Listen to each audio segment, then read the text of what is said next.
Good morning and welcome to the 22nd meeting of the Education, Children and Young People Committee in 2025. The first item on the agenda is an evidence session on the financial situation at the University of Dundee, and we're taking evidence from former members of staff at the University. Can I welcome to the meeting Peter Fotheringham, former Director of Finance, Dr Jim McGeorge, former Chief Operating Officer, and Amanda Miller, former Chair of the Court. Thank you all for joining us today, and we will go straight to questions.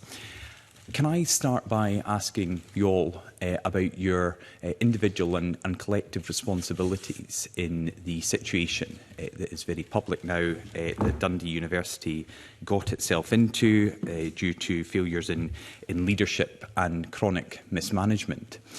And crucially also, what do you say to the students and the staff who were so badly let down and failed by each of you individually and collectively? Dr McGeorge. Good morning, everyone.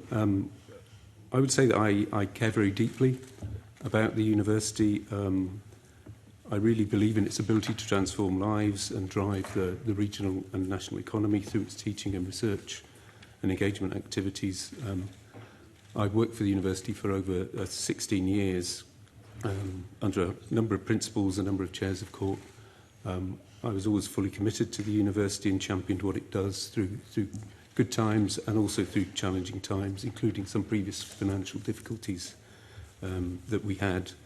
Through the period covered by the report, I tried to do my very best for the university in good conscience and on the basis of the information that was available to me. And so where I've been found wanting or fallen short, either personally or collectively, I am deeply and unreservedly sorry for that. It would never have been my intention to do anything other than my very best for a university that I love and that I've served for over half my career.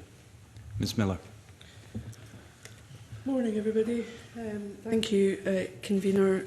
In relation to the latter point of your question, particularly the question around colleagues in the community at the University of Dundee, I am and remain deeply frustrated and saddened by the pain, undoubted pain, that will have been caused to students and colleagues as a result of the situation that the university has found itself in.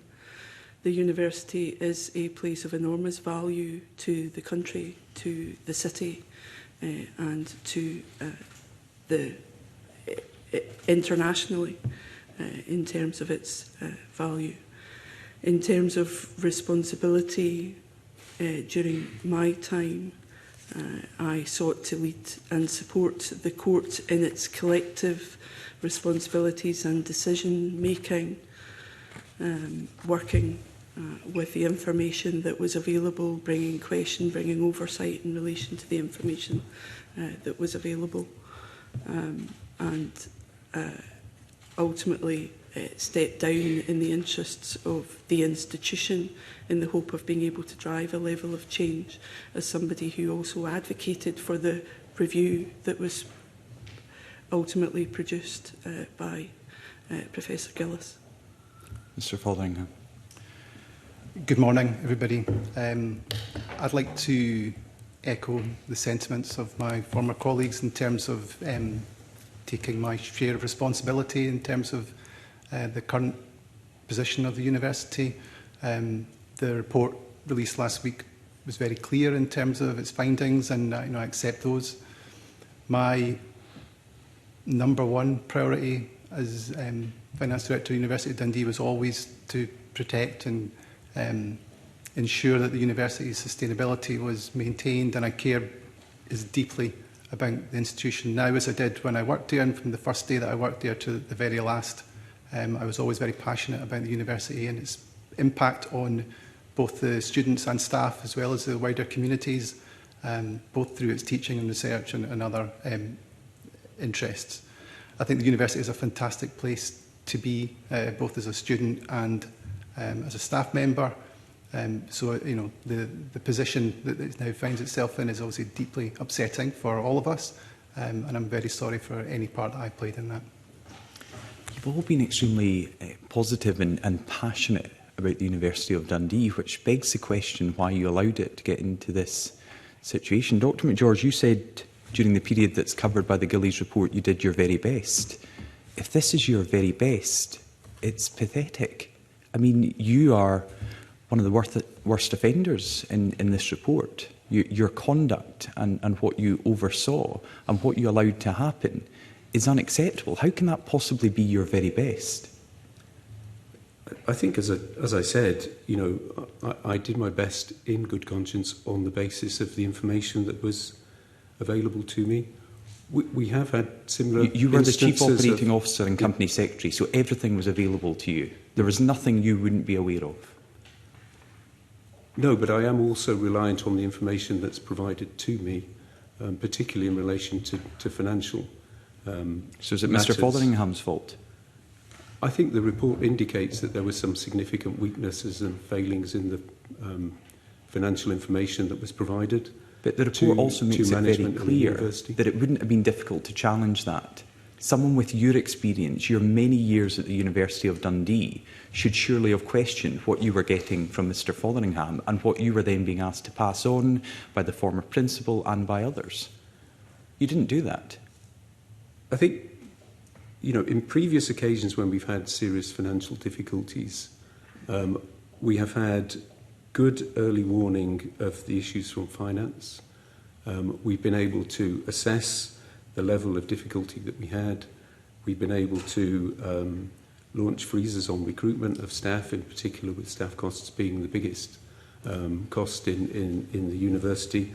And we've used our own resources to be able to launch voluntary redundancy or voluntary severance schemes to enable us to bring down other expenditure and our staffing expenditure in particular.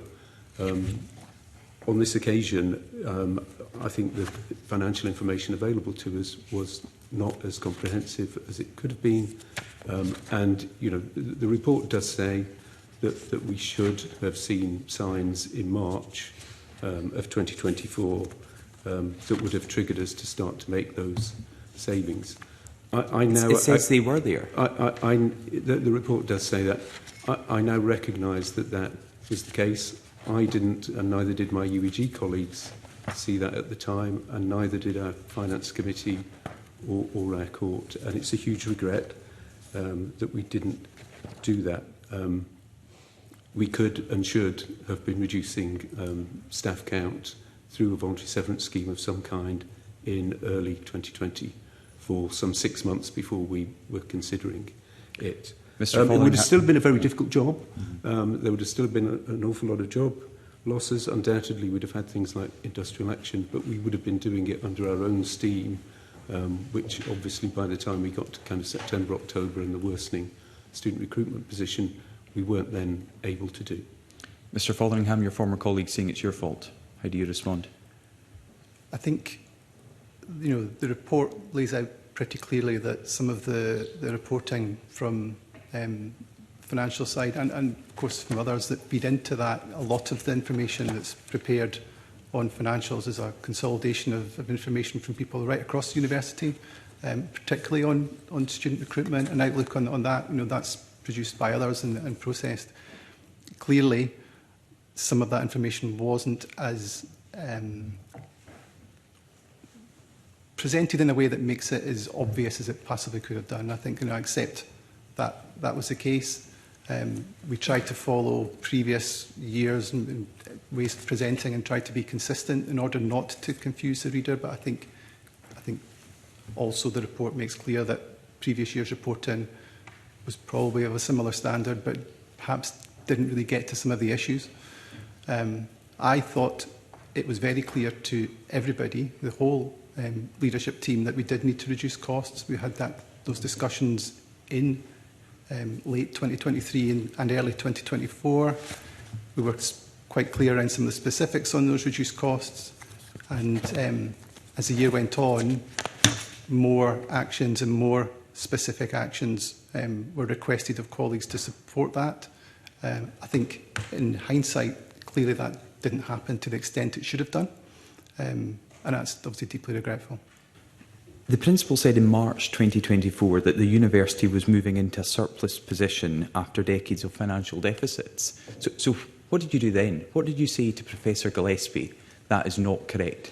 Where did you stand up and go to the chair of the court or go to the chief operating officer to say what he's just told students, staff and the wider public in March 2024 was clearly wrong and dangerously wrong for the university? So I think I don't actually remember the quote, but I can see the quote provided in the report, and it was in an email, so I do remember it, yes. How could any Director of Finance not remember a principal telling the university and the wider public that it was moving into a surplus position when you've just told us it was clear then it was not? Yeah, so it was a total opposite to what you're telling us you believed, but you sat in your hands and claimed not to have heard the principal saying that. I didn't mean I didn't claim to. I don't remember to claim heard it at the time, but I do remember the quote in hindsight, and I think others have relayed that back to me in subsequent times of the quote.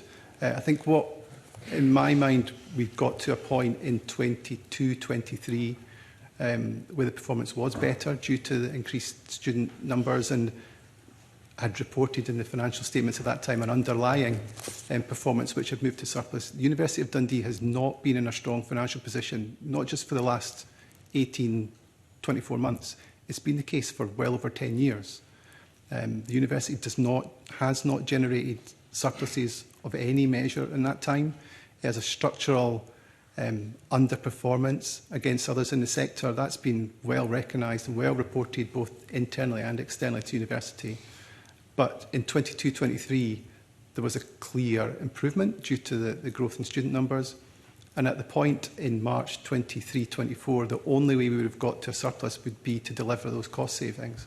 So in terms of comments made on moving into surplus position, we'd already moved into what we consider was an underlying surplus position. But if anything, I think that those comments should give more encouragement that everybody understood the only way to do that was to make serious cost savings, because that was what underpinned any opportunity to do that.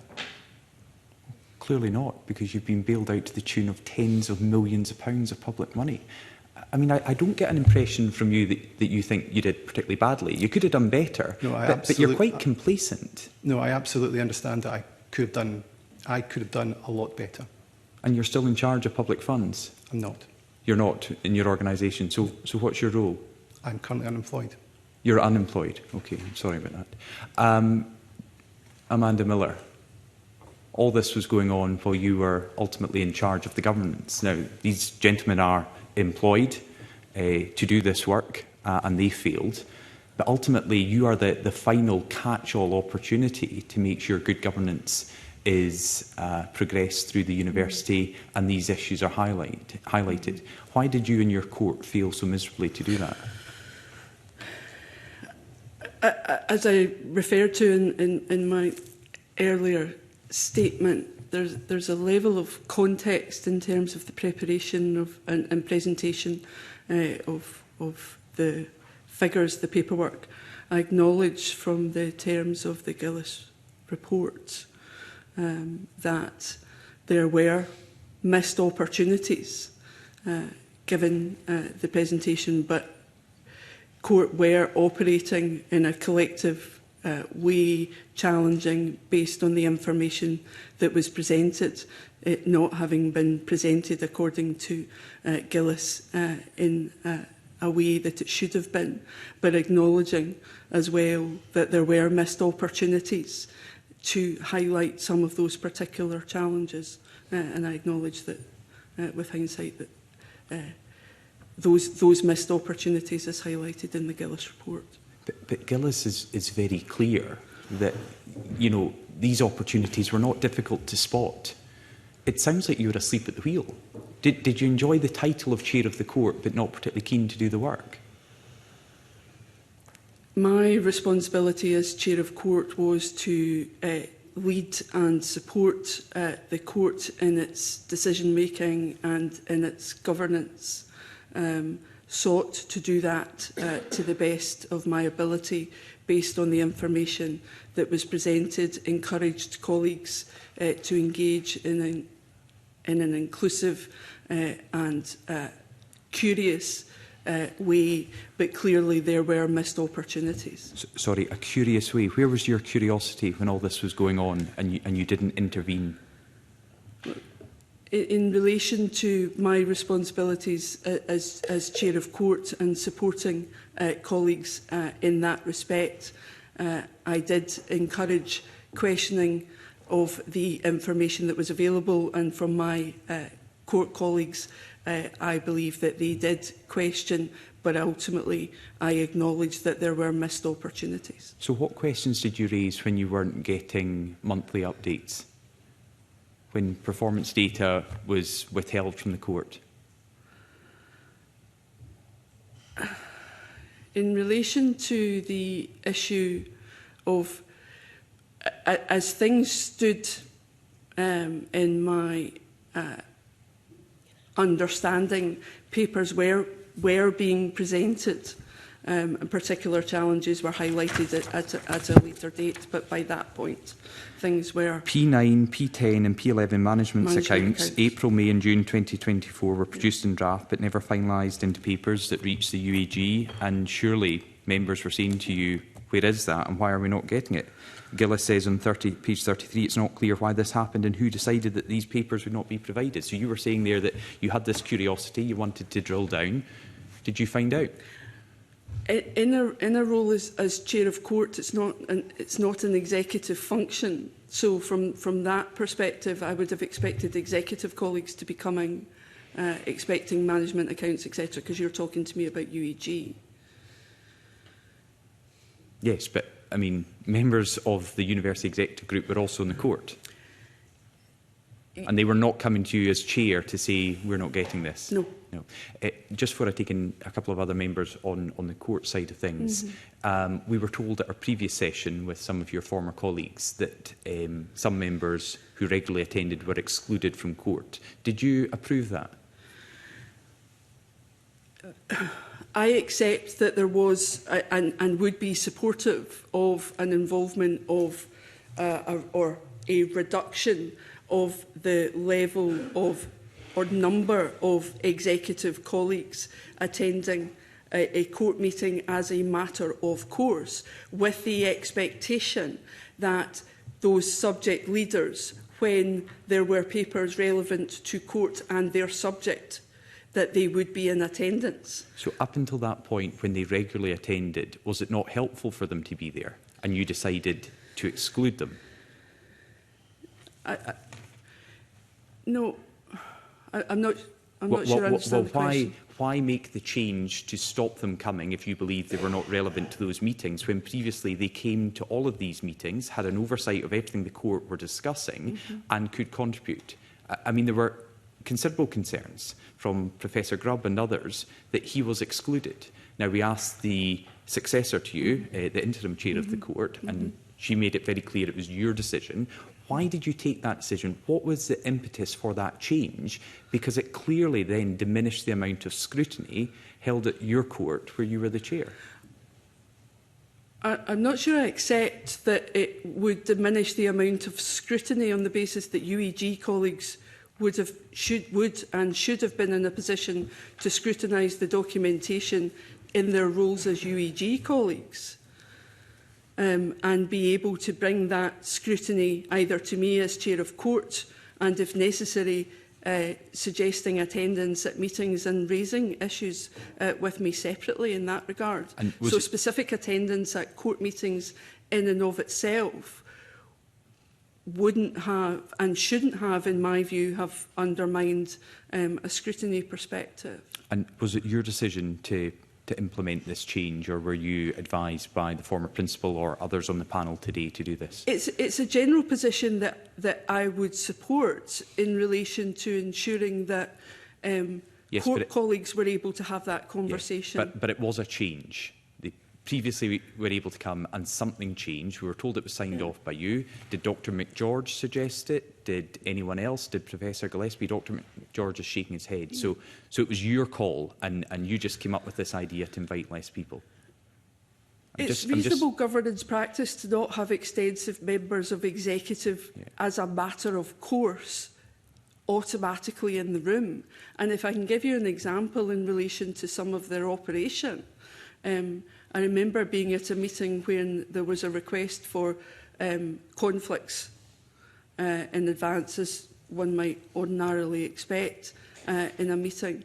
And lots of UEG colleagues were putting up their hands to say that they had potential conflicts, and yet they were not members of court, and therefore it was not a relevant consideration in that respect. So there's a slight disconnect in understanding the rationale for attendance, but absolutely I would expect colleagues to be in attendance when they had matters to contribute. And something that Dr Grubb spoke about before was he did attend a court meeting and gave a presentation in relation to his particular area of expertise. In relation to other areas where colleagues may have felt excluded, and it's not language I would use because I wouldn't seek to exclude those who are able to engage and bring provision. But there were areas where perhaps the former principal felt that he was the best source of the information. So it was, okay, I was just about to move on. So it was the former principal advising people should not come because he could cover their points? That's a question he would have to answer. No. Well, he will hopefully answer that tomorrow. But that's the reason why you as chair of the court did it, because the former principal was telling you he could provide that. No, that's not. No, Okay. that's not the reason. That it may have ended up being a potential.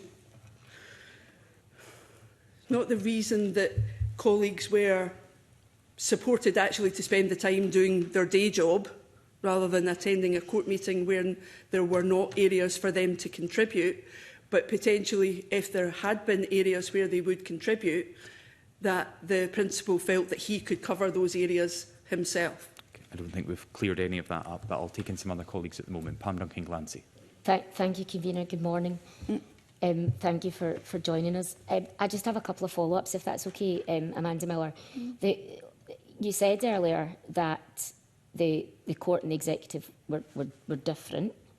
Yeah. So on that basis, what was the rationale to exclude some of the executive? What changed in 2023 when you decided to have different people?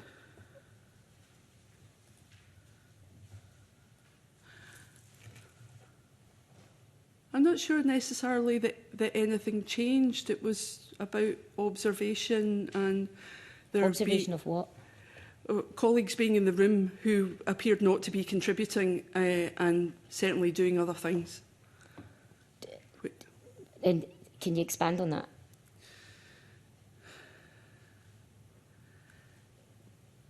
Yeah, well,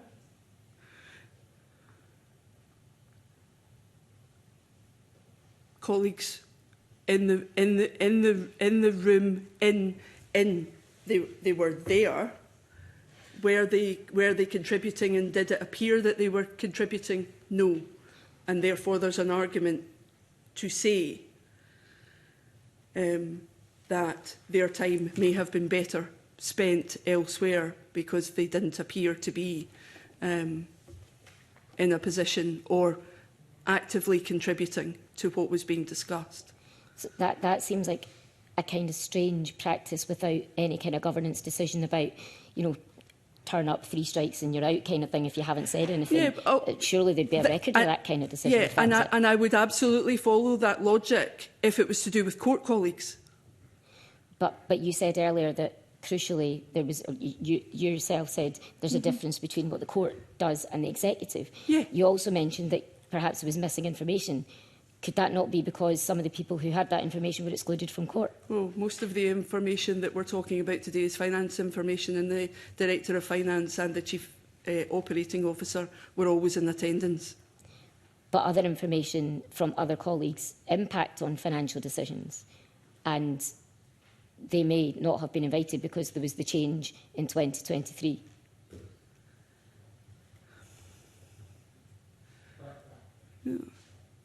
Yeah. I can't speak to that because if they weren't invited, that would have been a decision of their line manager, for want of a better expression, namely the principal, in that respect. I would also, if there had been direct concerns of particular colleagues, that they raised those with me, and no colleagues raised those concerns with me. So a number of people, and it comes out in the Girls report, have said that there was a culture of people felt it was quite difficult to raise concerns, and that perhaps views were suppressed at times. So does that not perhaps mean that that's why they felt it difficult to give the information to court? And surely, as the chair of court, you would want to create a culture where people could ask questions, could be inquisitive of the decisions. But it doesn't appear like that was the case. And it was so much so that when they didn't ask questions, you decided they shouldn't come to court. No, that's not the link I would make, and certainly my responsibility as chair of court is to lead and support the courts in relation to their asking of questions and being inquisitive, etc. In relation to UEG colleagues, having reviewed some of the papers that were produced for today's meeting, I see that there was some suggestion that others may have issued instructions in relation to engaging with court colleagues, but I would never issue. I would always expect, and not believed, perhaps with hindsight, mistakenly, that colleagues did feel and were able to come and speak to me, but no direct concerns were raised with me. Thank you. Jackie Dunbar.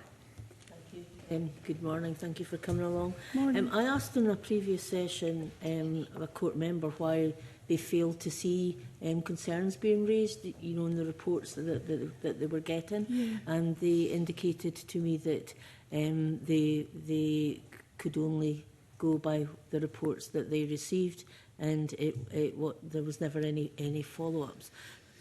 Can I ask, was the financial situation not presented to the court members, or was it not presented accurately?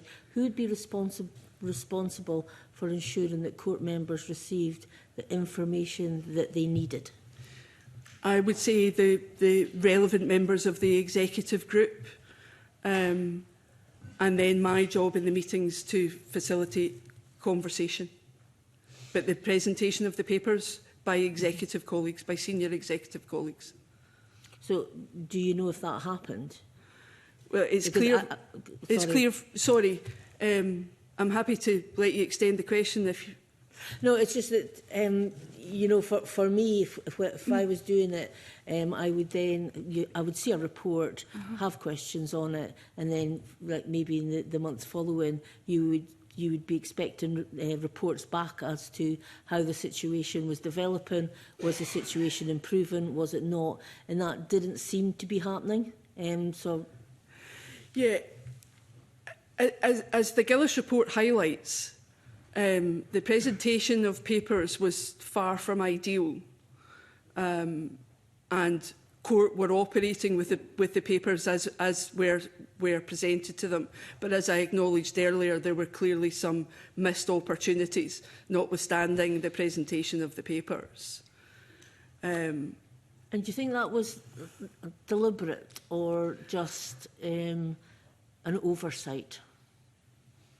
I can't speak to motive. Okay. Thank you. I'll just leave it there. We'll move now to Joe Fitzpatrick. Panel, thanks for coming along today. Staff at the university are hurt, they're angry, and they remain anxious about their employment. And I know a large number of them will be watching live. Students are graduating as we speak, and others will be starting their studies soon. So there's a lot of deep concern. So your apologies, I think, will be welcomed by those listening, but I do have to agree with the Chair's comment earlier that it seemed a little bit unsettlingly relaxed in terms of your involvement in how we got there, particularly given what is said in the Gillis report. But I want to focus initially on some of the points around the court that was raised. So thanks, Amanda, for your points there, and you've said that you had to deal with the information that you had. So I'm actually wanting to turn to Dr McGeorge and Peter Fotheringham, and really following on Jackie Dunbar's question about, was there a degree of deliberate misleading? The court, Amanda as the chair and the rest of the court, had to work with what they had, and I think the chair, the former chair, has accepted that the court should have been asking more questions, should have been probing more. But was it not your responsibility as public servants to make sure the court had the information they needed to understand the scale of what was happening at this time? Universities across the UK are going through a difficult time just now, but clearly there's something particularly different happened at Dundee University, and the court appear to not have been able to grasp that.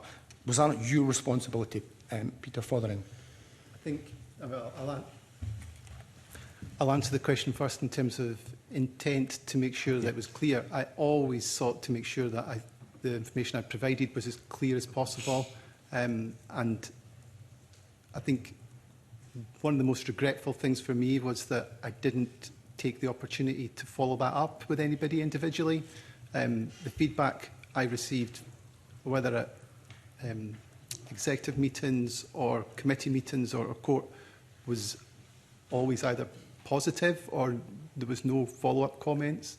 There was nobody wanted to meet afterwards because they didn't understand any of the papers or to check on the relevance. And I think that absence of negative feedback shouldn't be taken as necessarily as something that is very clear and is positive, because I think in retrospect what happened was that information was presented in good faith and read in good faith, but there was a clear gap in understanding there between the two parties.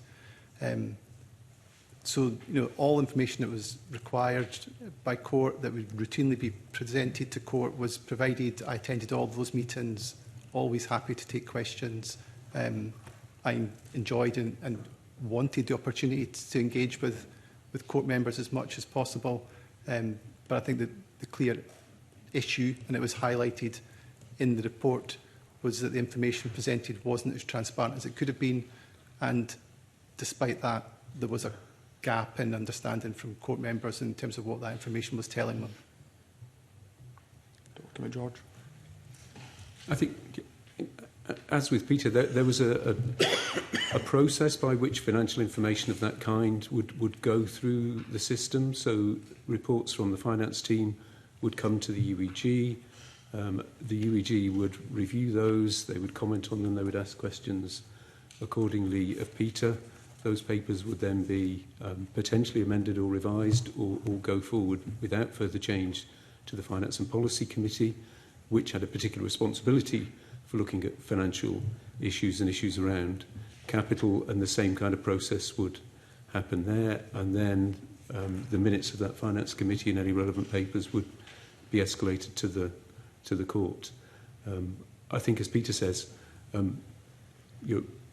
those of us on UEG and then those of us on the Finance Committee and the court did not spot early enough the fact that the university was heading towards this crisis, and we should have done, and I am hugely regretful and sorry that we did not.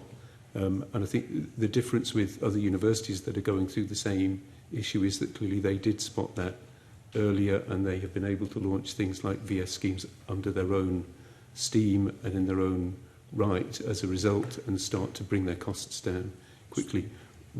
We clearly got into that too late, and at the time that we got into it, we also had a much bigger hit on international student recruitment than we were expecting. But that process by which those papers were considered is one that's familiar to most university settings. Would be the way it was done. So Dr McGeorge, when did you realise the scale of the black hole? When did you realise this was something that was so huge that it was putting the very future of the university at risk?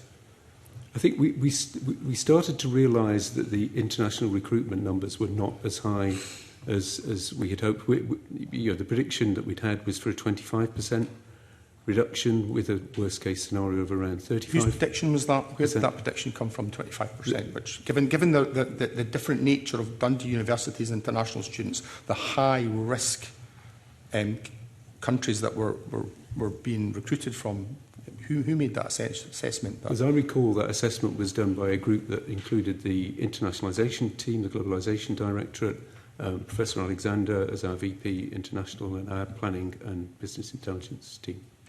Massively out of scale. Massively out in terms of what actually happened then. Yeah, But, I think it turned out to be, I think we all felt that that was a reasonable assumption. But if you look at the budget that was set and the detail within that budget, it does talk about the great uncertainty around international recruitment and the risks associated with Are you able to put a timeline on when that realisation that things were a lot worse than you had maybe previously? You know, we've had a lot of conversations in the past about challenges the university is facing, but you know, this was clearly something different. So when in a timeline, roughly month-wise, when did you realise this is beyond? I mean, Peter probably has a better understanding of this than me, or recollection of it. But from my perspective, you know, the university set a significant deficit budget for 24-25, believing that that was a manageable level and it was one that we could sustain. So, you know, we knew in April, May, June time that we were setting a deficit budget for that year. The worsening of the student recruitment position started to emerge when students start to enrol in the university in September. So by mid to late September, as we approached a UET strategy two-day event, we knew that that number was going up a bit further. And then come November, when the interim director of finance came in, who replaced Peter, she did another analysis and that number leapt up again. Thanks. So it was there was a progression in the size of that deficit from the deficit we set at budget of around £10 million through to that approaching 20 million by the time we got to the strategy day, through to it being closer to 25 to 30 million by the course of November. When did you start to have sleepless nights about how bad things were? September. As late as that. I think it was as late as that, and I think, you know, that was one of the missed opportunities really to understand the scale of the challenge facing the university. As Dr McGeorge says, the budget assumption was put together at 25%. It was done by provided, and the 25% developed over time. It didn't start at 25%, but you know, it got to 25% when we got to that closing of the budget. I think to end on 50% down is a massive difference. It caused a huge variance in terms of income, and the fact that we didn't know that until really when the students turned up was a massive missed opportunity. So I think that's this point that you're saying that you didn't realise until September is the thing that folk who are watching, students, lecturers, staff, whose jobs they still don't feel completely secure, they find that's incredible that folk in your position wouldn't have realised how bad things were until that late. It's incredible. Absolutely, and I think that's given me sleepless nights ever since September, if I'm honest with you, because I still don't really understand how that wasn't available to be understood. You know, it kind of drip-fed out through September that we were going to miss on every single student target, and that number got worse as it went through September. But up until that point, the reports were suggesting that it was going to be within a tolerance of 25%, nothing like 50%. And you know that's. And was there anybody shouting, saying, "Watch, you've got this wrong"? Not to nobody. Me, but I do understand that there were some people in the university who did understand the position and they didn't speak up. Okay, thank you. Can I move on to some other members? But we've had a bit of a discussion around finance and we're going to continue that. But the Gillies report says at page 38, a number of individuals, including Mr Fotheringham and Dr McGeorge, appeared to operate in isolation of facts. Did you? I think in this instance, in terms of student recruitment, we didn't have the facts or didn't see the facts, weren't alerted to them, so yes. It was clear to everyone. I mean, the currency problems in Nigeria were all over the news. The SFC had warned every university that the peaks were not sustainable. I think, you know, people not even in your senior roles were aware of this. People on the street were aware of this. Why were you not? I think it's important to recognise that we did have quite a substantial reduction in terms of the budget, and that had come down from the previous year. I did calibrate some budget assumptions with others in the sector. It's difficult to do that when your student profile is different. All university student profiles are different to each other. But from what I heard from others, 25% was broadly where other universities were projecting. Some were projecting better, but again, reflected on their profile, but nobody was projecting 50% of a downturn in their student numbers from the previous year. So, in terms of external checking against the environment, that was done. But say there were people in university that knew the position was worse, and they didn't speak up. Dr McGeorge, the report says you were at the centre of many parts of the financial management of the university, and again you are named as one of the individuals that appeared to operate in isolation of the facts. Did you? I don't believe I did. So Gillies is wrong with that assumption?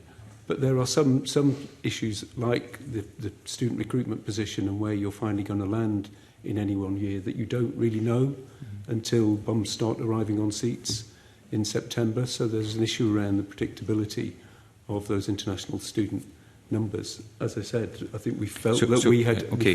We felt that we had made an appropriate allowance by looking at 25% with the 35% downturn.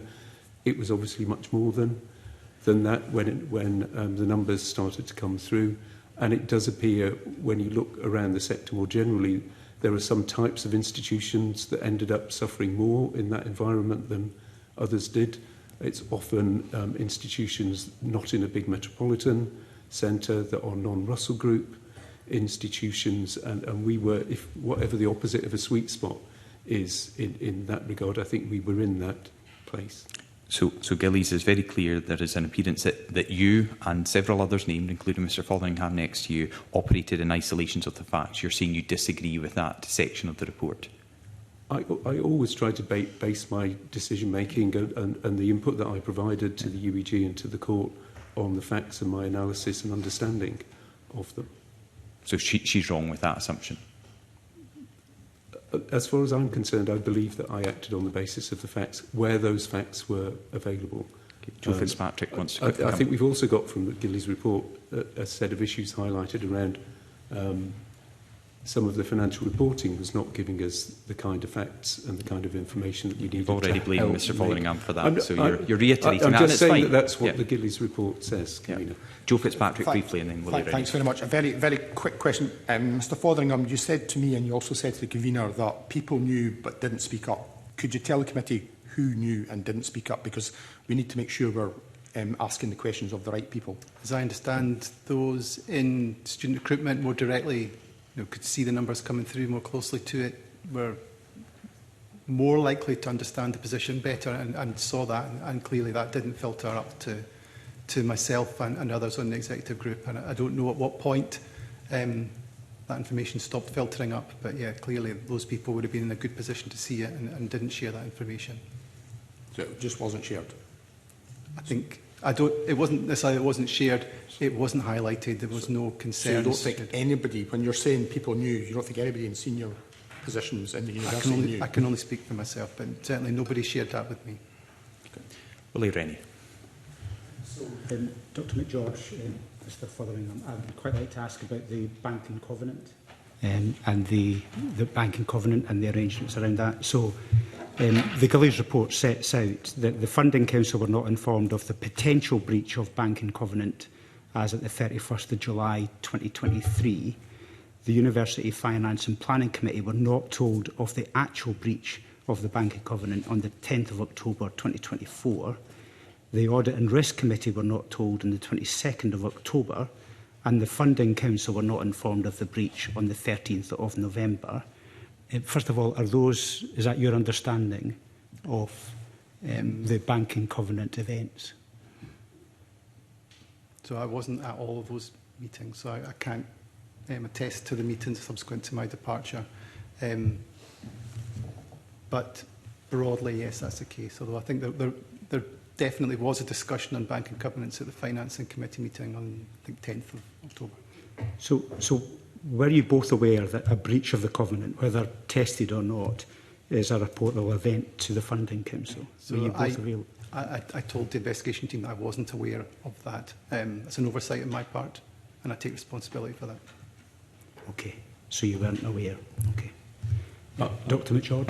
I wasn't aware either. I mean, financial reporting is not my area of expertise, and I'm not an accountant, and I didn't manage the finance team or Peter. I was not aware that was a reportable issue. Okay. I just want to move on to cash management. We'll maybe come back to others in the banking covenant. The cash management, the situation went from in January 2023, where there was cash reserves of around 100 million, and in July 2024 it dropped to 32, and then the forecast was for it to be overdrawn by $1 million by July 2025. Did that alarm either of you that those were falling so quickly? So I think one thing that perhaps I didn't share with the investigation team, and it certainly didn't come through in the report, was that the cash balances at a point in time that peaked around £100 million. That includes quite a substantial amount of temporary uplift in terms of funding from Scottish Funding Council for financial transactions, of around just over £15 million.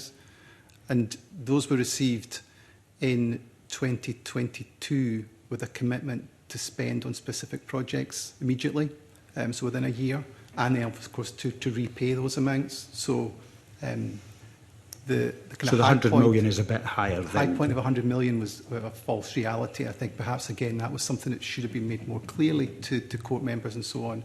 The commitment there, the commitment to repayment, it was timing wise closer to around 80 or 75, I guess. But yes, obviously cash reserves went down significantly.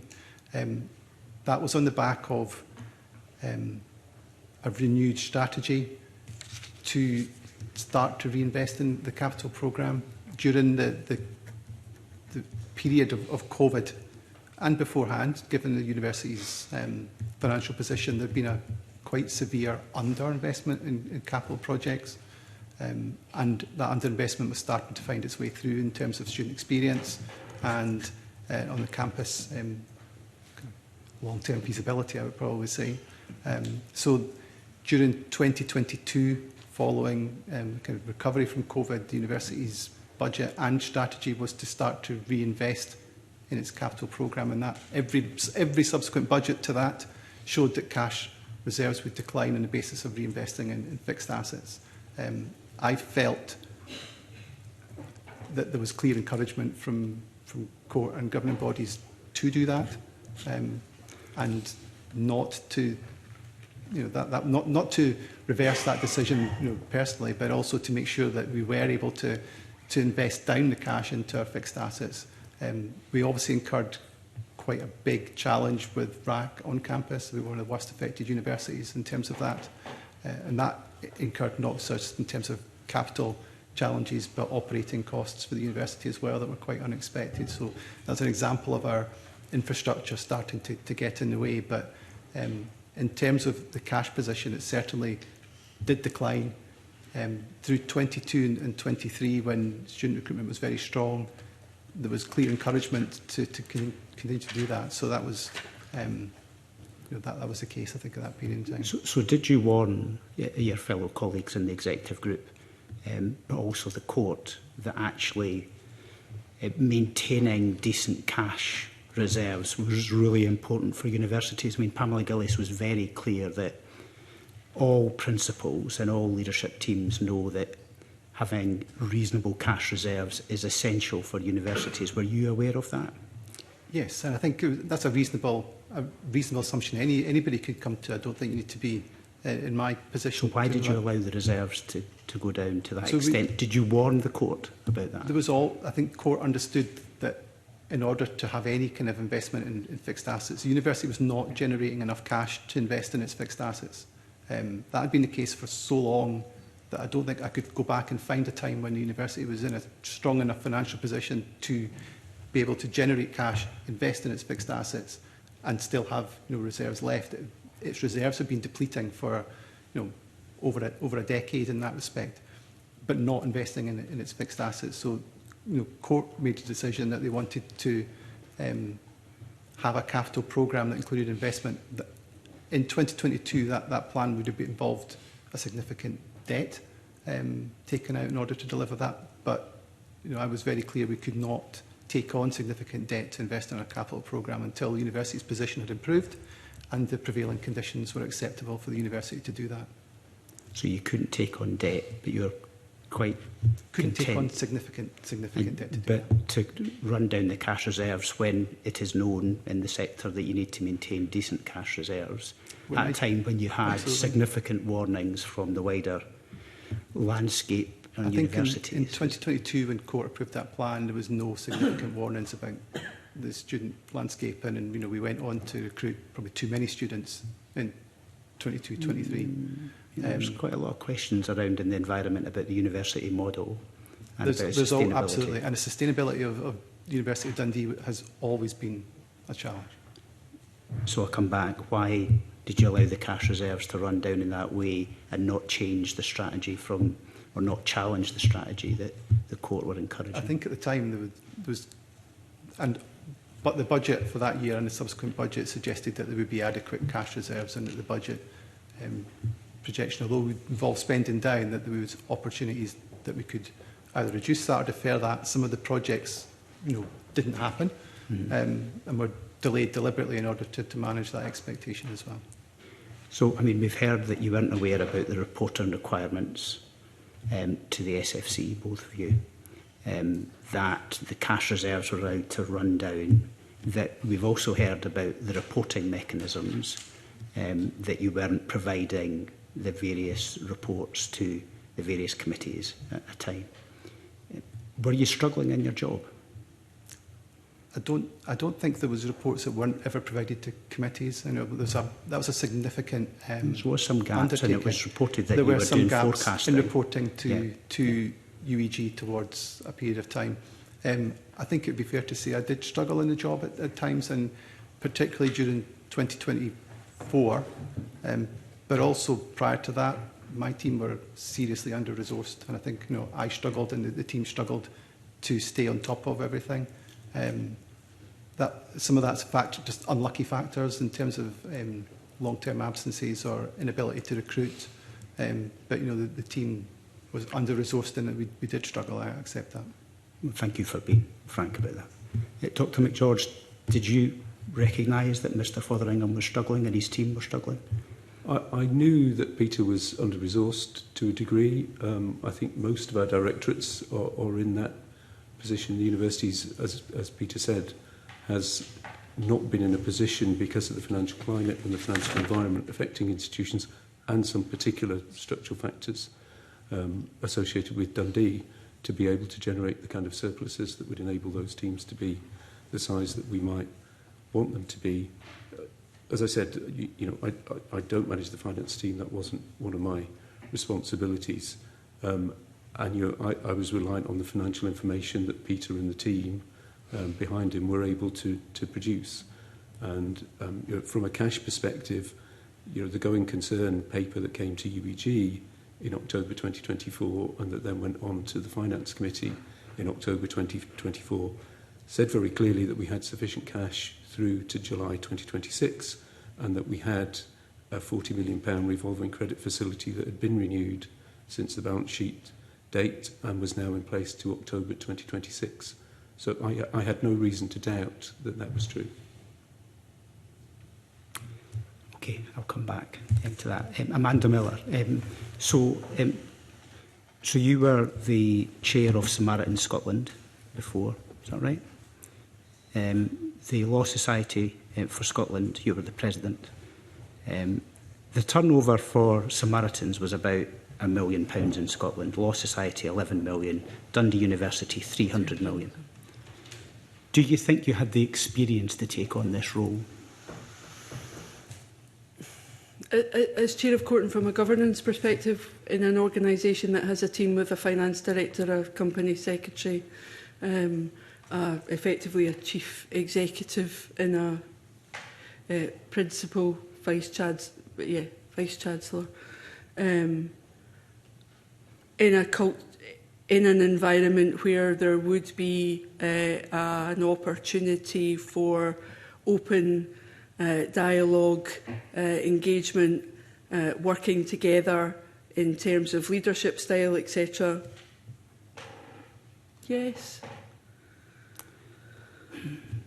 Because you said earlier on you can't speak to motive, that you were provided with the information that you were provided with, that there seemed to be a lack of an inquisitive mind, that you accepted members of the executive team being removed from the court without questioning the reason why.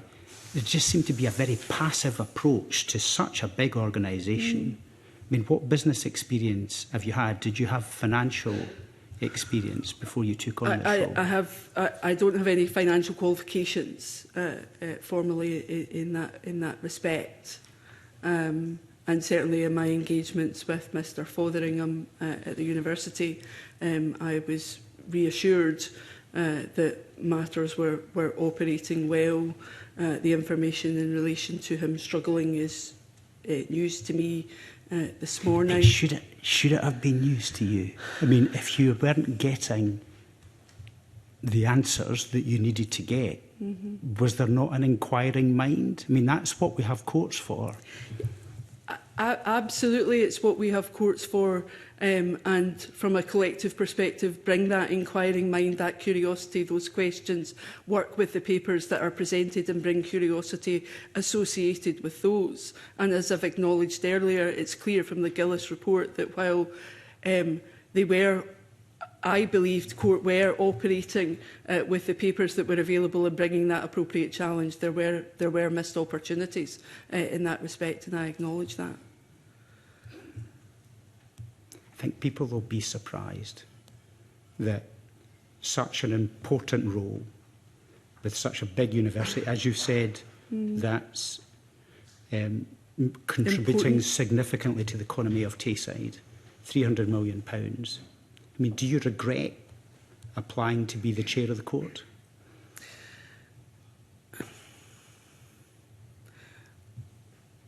I don't, on the basis.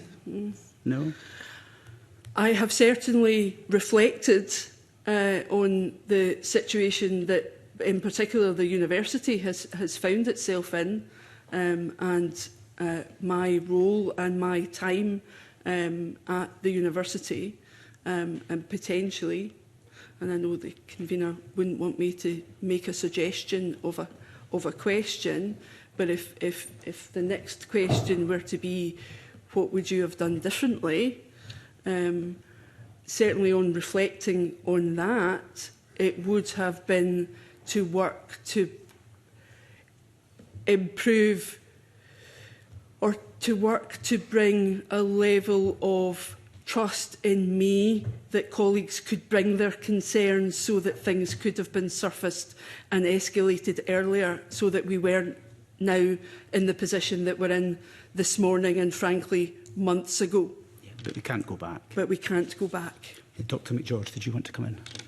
Yeah, I think it was just to say, you know, an awful lot of effort is put in by governing bodies across the sector, including at Dundee, to get the right kind of skills matrix across the court. So within the court, there are people with strong financial and business experience. I think there is an interesting question following the kind of legislation change around the appointment of chairs of court, around the nature of the role of chair in particular. So, you know, the tendency in the past would have been for the vast majority of chairs of court to be very strong finance people with extremely strong business experience, for example.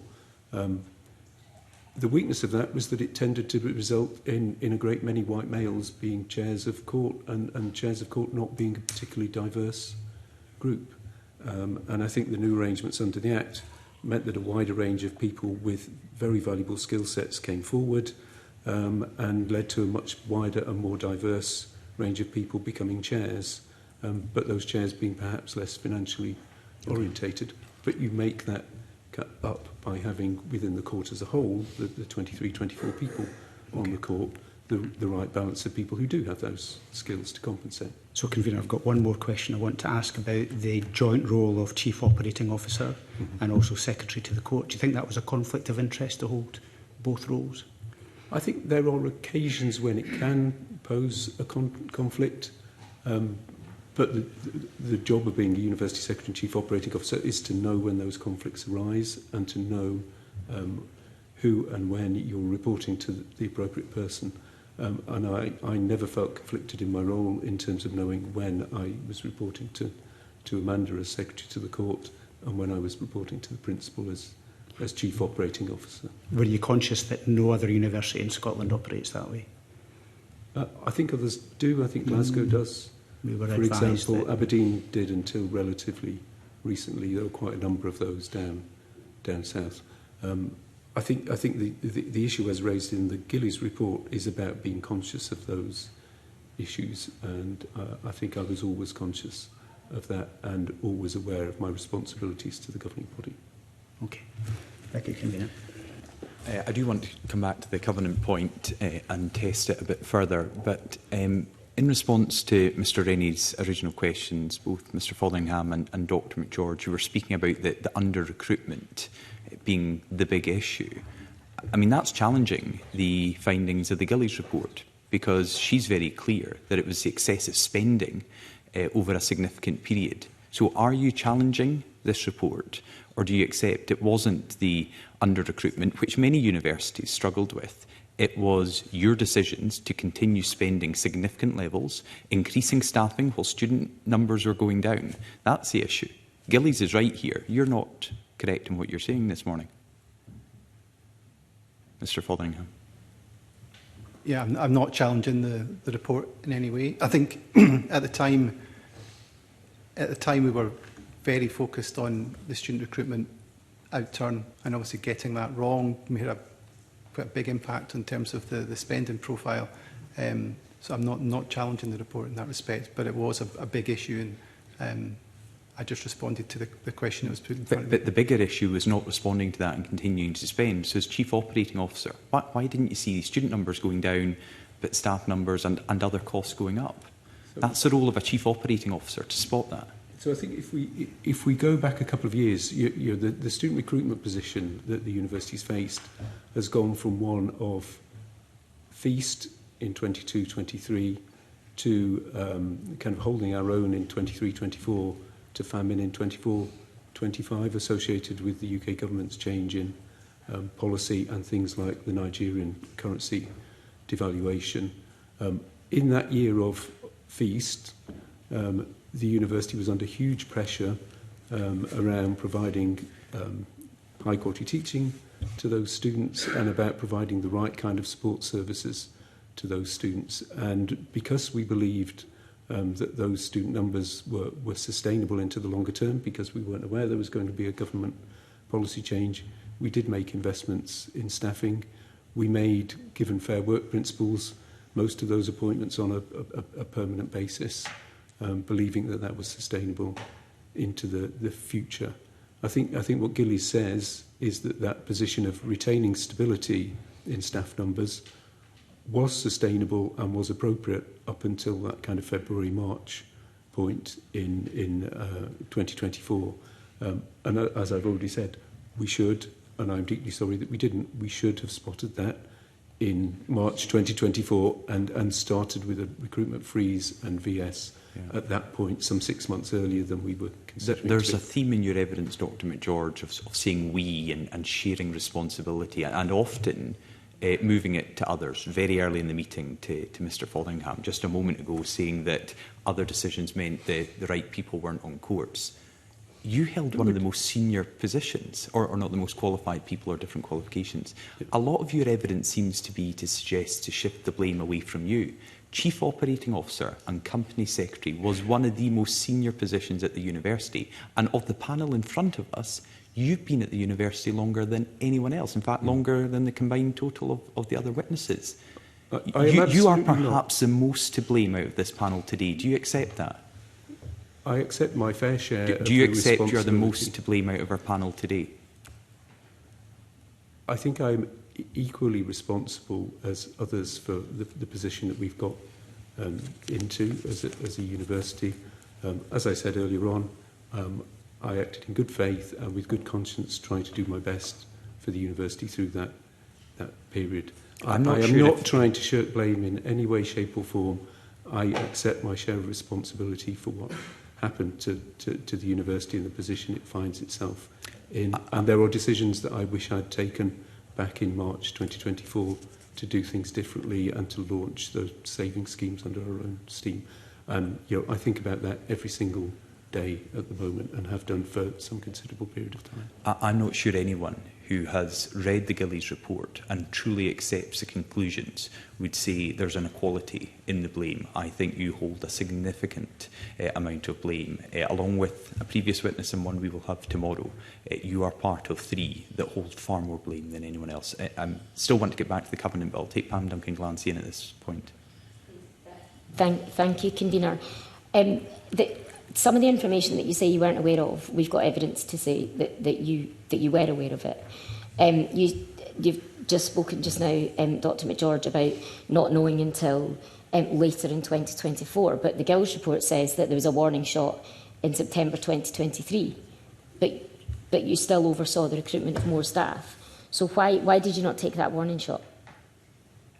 In terms of student recruitment? Yeah. I think student recruitment in September 23 held pretty much steady with what we'd managed to do the previous year. We had, I think, projected an increase which didn't come through, but we did have reasonably good student numbers in September. It's the point when in January 2024, on semester 2 recruitment, when we really did see a fall in those numbers. That clearly should have been the trigger. And as I say, I regret deeply that at that point in early 2024, we didn't take action then to start to reduce costs more than we already were. So do you disagree then with Gillis that says you could have seen that in September 23? I'm saying that I didn't see it in September 23. And is it possible that you didn't see it because you weren't responding to some emails? So we've got evidence that says you didn't engage people. There was a 2-tier UEG, which is one of the allegations in the Gillis report. Is it possible that you didn't see it because you weren't looking and you weren't listening? I've always tried to be incredibly approachable and open to people challenging and coming to me with information. That's always been a way that I've tried to work and tried to operate, and I've always tried to listen to what my colleagues say to me. Including from colleagues who have emailed you and asked you direct questions about recruitment and about decisions that were being made? I've always tried to, yes. Okay, so we have evidence that suggests that there were some pieces of correspondence, critical pieces of correspondence, that weren't responded to at all, that could have indicated that you at least had the information and didn't act on it. That may be the case. I would need to check to see that was the case. Okay. I also wouldn't necessarily always respond to an email with another email. I would often go and speak to people or have a conversation with someone about an issue rather than simply deal with it by email. But if there are occasions when I haven't responded to an email, then I'm sorry that happened. Okay. Thank you. And these emails, did you not respond to them because you didn't want a paper trail? No, absolutely not. Okay, because that's what many people will assume. Mm-hmm. I am a people person, and I usually try to have conversations with people about issues rather than get into lengthy email exchanges. It's funny because the people tell us the people person didn't respond. They don't then caveat that by saying they didn't respond by email, they came and spoke to us. It's very clear in the evidence we got that you were ignoring these serious concerns. I don't believe I was ignoring serious concerns. The Covenant we've spoken about a bit, and I do want to delve into it. But just before we get there, Mr Fotheringham, you said in your interview with the Gillies report, so I just want to get this on the record from the 3 of you. Did you all fully engage with the Gillies report, and were you all interviewed by Pamela Gillies and her team, Mr Fotheringham? I was interviewed for about an hour, and I was delighted to do so and was fully engaged with it, and was happy to follow up with anything that could have come up afterwards but didn't. And provided all information requested? Absolutely, yes. Dr McGeorge? Yes. Interviewed for about an hour and provided information, and Ms Miller? Same. Interviewed for about, good, I want to get that on the record. Right, this Covenant. How can 2 very senior individuals who, one is the Director of Finance, one, the Gillies report says, was at the centre of all the financial management of the university, not know that a breach is reportable to the Funding Council? Go to you first, Dr McGeorge. I am not an expert on financial reporting. You're at the centre of financial management at the university. Not only are you the Chief Operating Officer, you're the Company Secretary. You are legally bound to alert the institution to issues like this. Is it not just an appalling failure, but almost a criminal failure that you were negligent in that way? I don't believe I was negligent in any... Oh, okay. So how can you not know something like that and not be negligent? I simply didn't know that it was a reportable incident. Okay, if we believe you that you didn't know, this is a serious incident on your watch. Did you not then ask, right, if we have, because at this point there was still some dubiety, and we'll come to Mr Fotheringham and his discussions with the bank, but if there was dubiety of whether a breach had occurred or not, given that you both seem, totally unprepared for this eventuality, do you not then go and research what happens if a university or an organisation breaches a covenant? Did you not do that? I didn't know until just before the court meeting in November that there had been a breach. Well, I'll challenge that in a moment, but when you were made aware, if we say it was November, because Gillies suggests otherwise, at that point, did you look at the scenario of what a university should do, what a company secretary should do in the instance of a breach? I didn't. So someone who has accepted on the record that they didn't know anything about it then has this handed to them as an issue as Company Secretary and Chief Operating Officer and didn't think this deserves a bit of my time to look at what might be required here. That is gross incompetence. As I said, I didn't know until late on that was the case. I don't want to look like I'm blaming others, and I don't want to shift responsibility. I would, in that situation, normally expect expert colleagues in finance to say to me, Jim, this breach is a reportable thing. You need to write to the Funding Council about it. But I do accept, convener, that I could have acted myself and looked that up and found that out and done so. And again, I apologise that I didn't. Because it wouldn't take much looking up, and there might be an argument. I'm not suggesting this will be from Mr Fotheringham, but from others to think this is a financial issue, but given it's a breach and the implications, that's a company secretary's job. I accept that, convener. I also was in the understanding that the university was still in negotiations with the bank around the covenant, and that there was still some work to be done with the bank around whether the RCF would continue or not. So again, I wasn't clear that that situation was fully resolved. It didn't have to be fully resolved. Sorry, but just I on that point, recognise that it doesn't have to be. It doesn't have to be, I do and it's very that. clear. A breach of the covenant, whether tested or not, is reportable to the SFC. So that point you just made doesn't even matter. No. Mr Fotheringham, how could a Director of Finance not know? And again, my same point to Mr McGeorge, when you were trying to work with the bank to stop this breach happening or to prevent the implications of it, did you not pull a file, Google search, to see what does a breach mean for a university? Very regretfully, no, I didn't. And why? Why? I think at that point, I can only go on my recollection of memory. I've not got any notes or anything that went around how I tried to approach that, but it was very close to the point I was leaving the university. I was trying extremely hard to make sure that all parts of my role would be passed on effectively, just in general rather than just the current circumstances. Working very long hours, and my focus on the covenant was to look at a resolution, and I say very regretfully didn't understand that was reported on. I didn't understand that till the investigation team told me when I met with them. Were you trying to keep it under wraps because of the implications it might have on your future role that you were moving to? Not at all. It would have been a serious black mark to have that above you as a Director of Finance It is just before... It is a serious black mark now, and I understand that. But certainly at the time, my focus was on resolving it. You know, the key thing for me was we need to come to a solution. So I was solutions focused, and I didn't stop and think about the wider implications. Okay, the Gillies report mentions a couple of times, it is not known whether the Director of Finance was aware of the breach sooner than the 4th of October. Were you aware of the breach sooner than the 4th of October? Definitely sooner than the 4th. I say I can't go back and check the times, but before 4th of October, yes. So roughly when?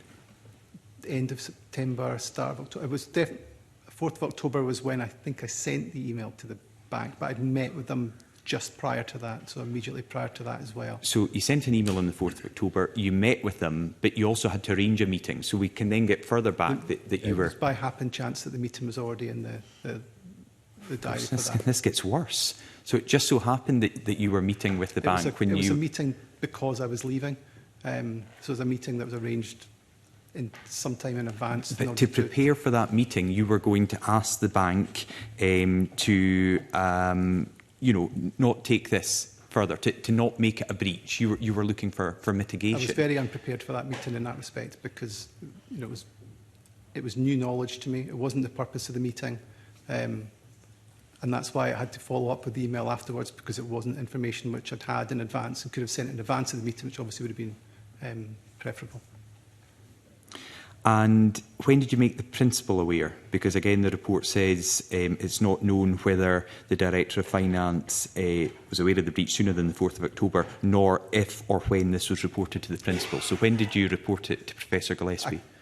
Again, I can't give a specific date. I did report it in a meeting that we would need to amend the agreement with the bank, possibly also for the in-year, so 24-25, given that the outturn was looking significantly worse. But I couldn't tell you the exact date, I'm afraid. I don't have the records for that. But roughly around the 4th of October, or before you sent the email, you picked up the phone to the principal and said this... It was before, but it would have been in the days before, not weeks before. Now, you've just listened to Dr McGeorge, who's pushed a lot onto you today, say that he wasn't aware of this until November. Was there no discussion with the Chief Operating Officer and the Company Secretary as you were departing to say, look, here's a big issue that I'm leaving on my desk for the Interim Finance Director? It was discussed at Finance and Policy Committee. So was Dr McGeorge not there? To my recollection, he was, but again, I don't have the minutes. And when was that meeting? The 10th of October, I think. Okay. It was the day before I left. Okay. Dr McGeorge, you told us you didn't know about this until November. Were you at that meeting on or around the 10th of October? And were you not listening when you were told of a potential? I would have been there, yes. So you were aware of this in October, a month before you sent that email to the Funding Council? Yeah. So why did you tell us you weren't aware until November? I didn't recall that it had been raised at the Finance and Policy Committee.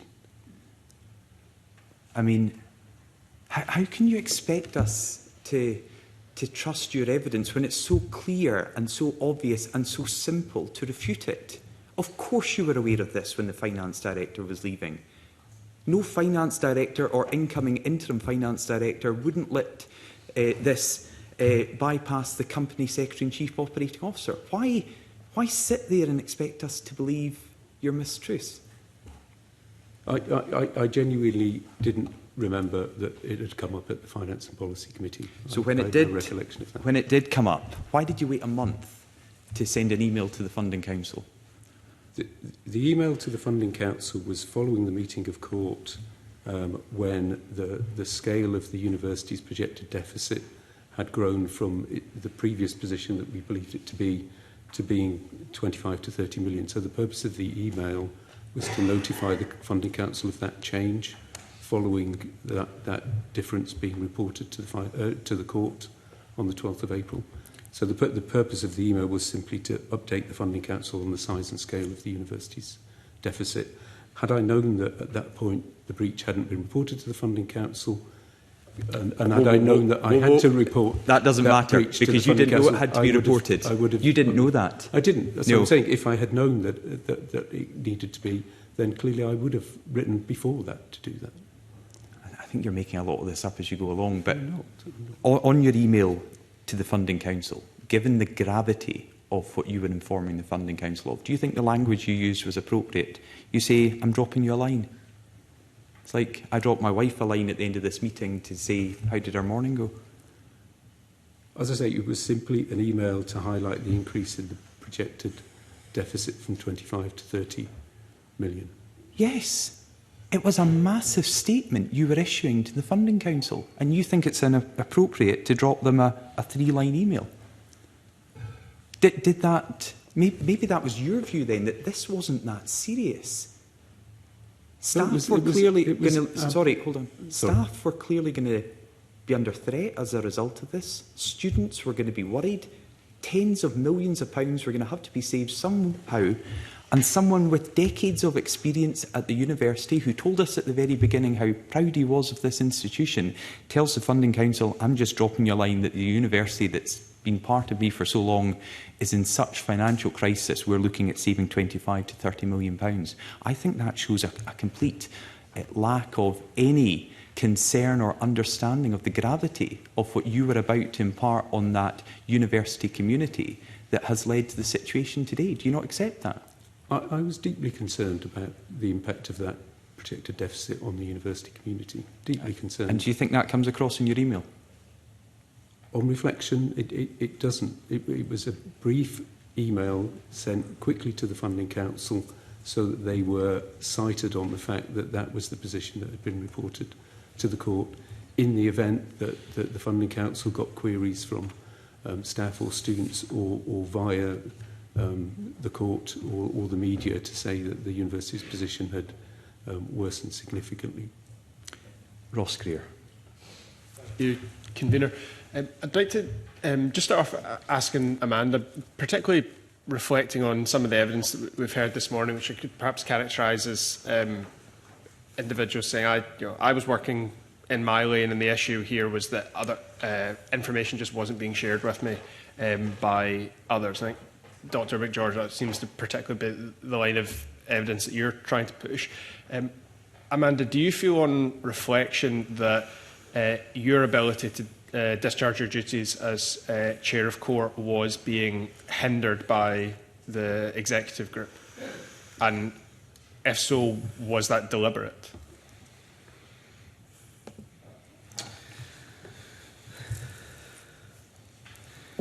And forgive me, I'm going to start with a level of repetition just so we can pull, hopefully, context together. My role as Chair of Court to lead and support the court and bring challenge based on the information that's largely presented. From some of the information that's come out in the Gillis report and some of the information that's come forward this morning,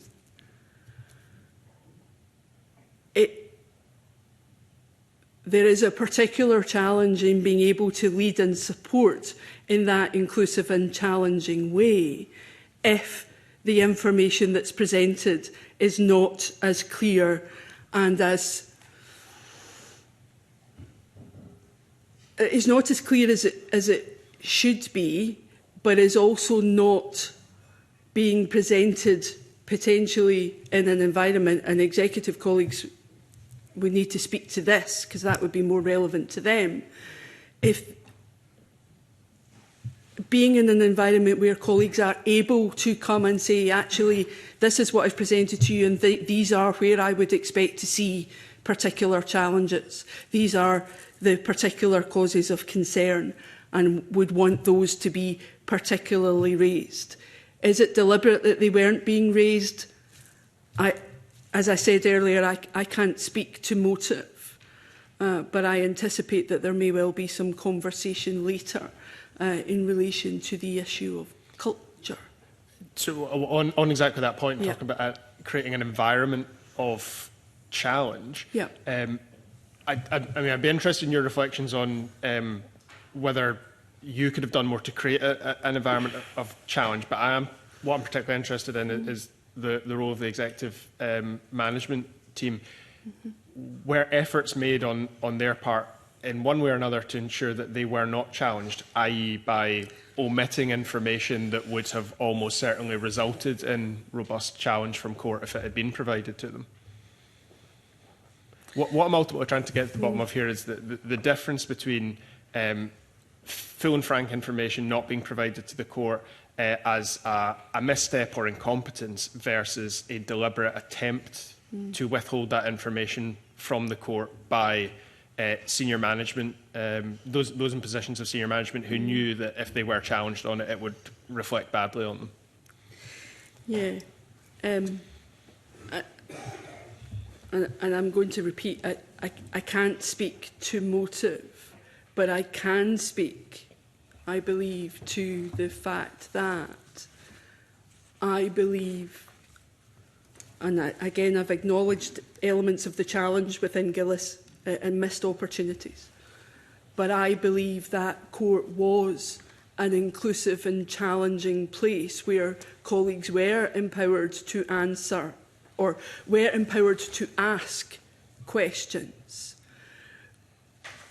There were certainly elements of times when there were colleagues who wished to have the answers to many of those questions, and perhaps the breadth of colleagues being permitted to provide those answers was not as inclusive as it might have been, and if it had been, then things may have been able to be surfaced earlier.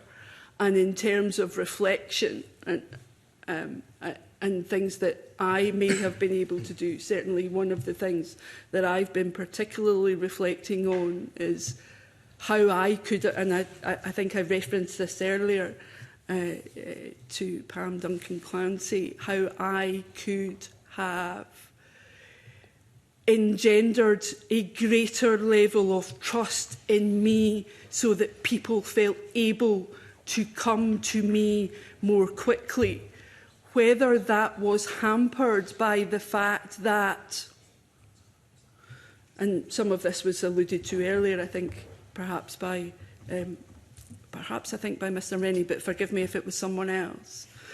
The fact that as a chair of court, I may be a slightly different from the usual individual in that respect, and therefore automatically engendering the trust and expectation has perhaps been slightly more challenging for me, and it has definitely been an area of reflection, because I believe strongly that the court in general was an inclusive place where members were empowered to question.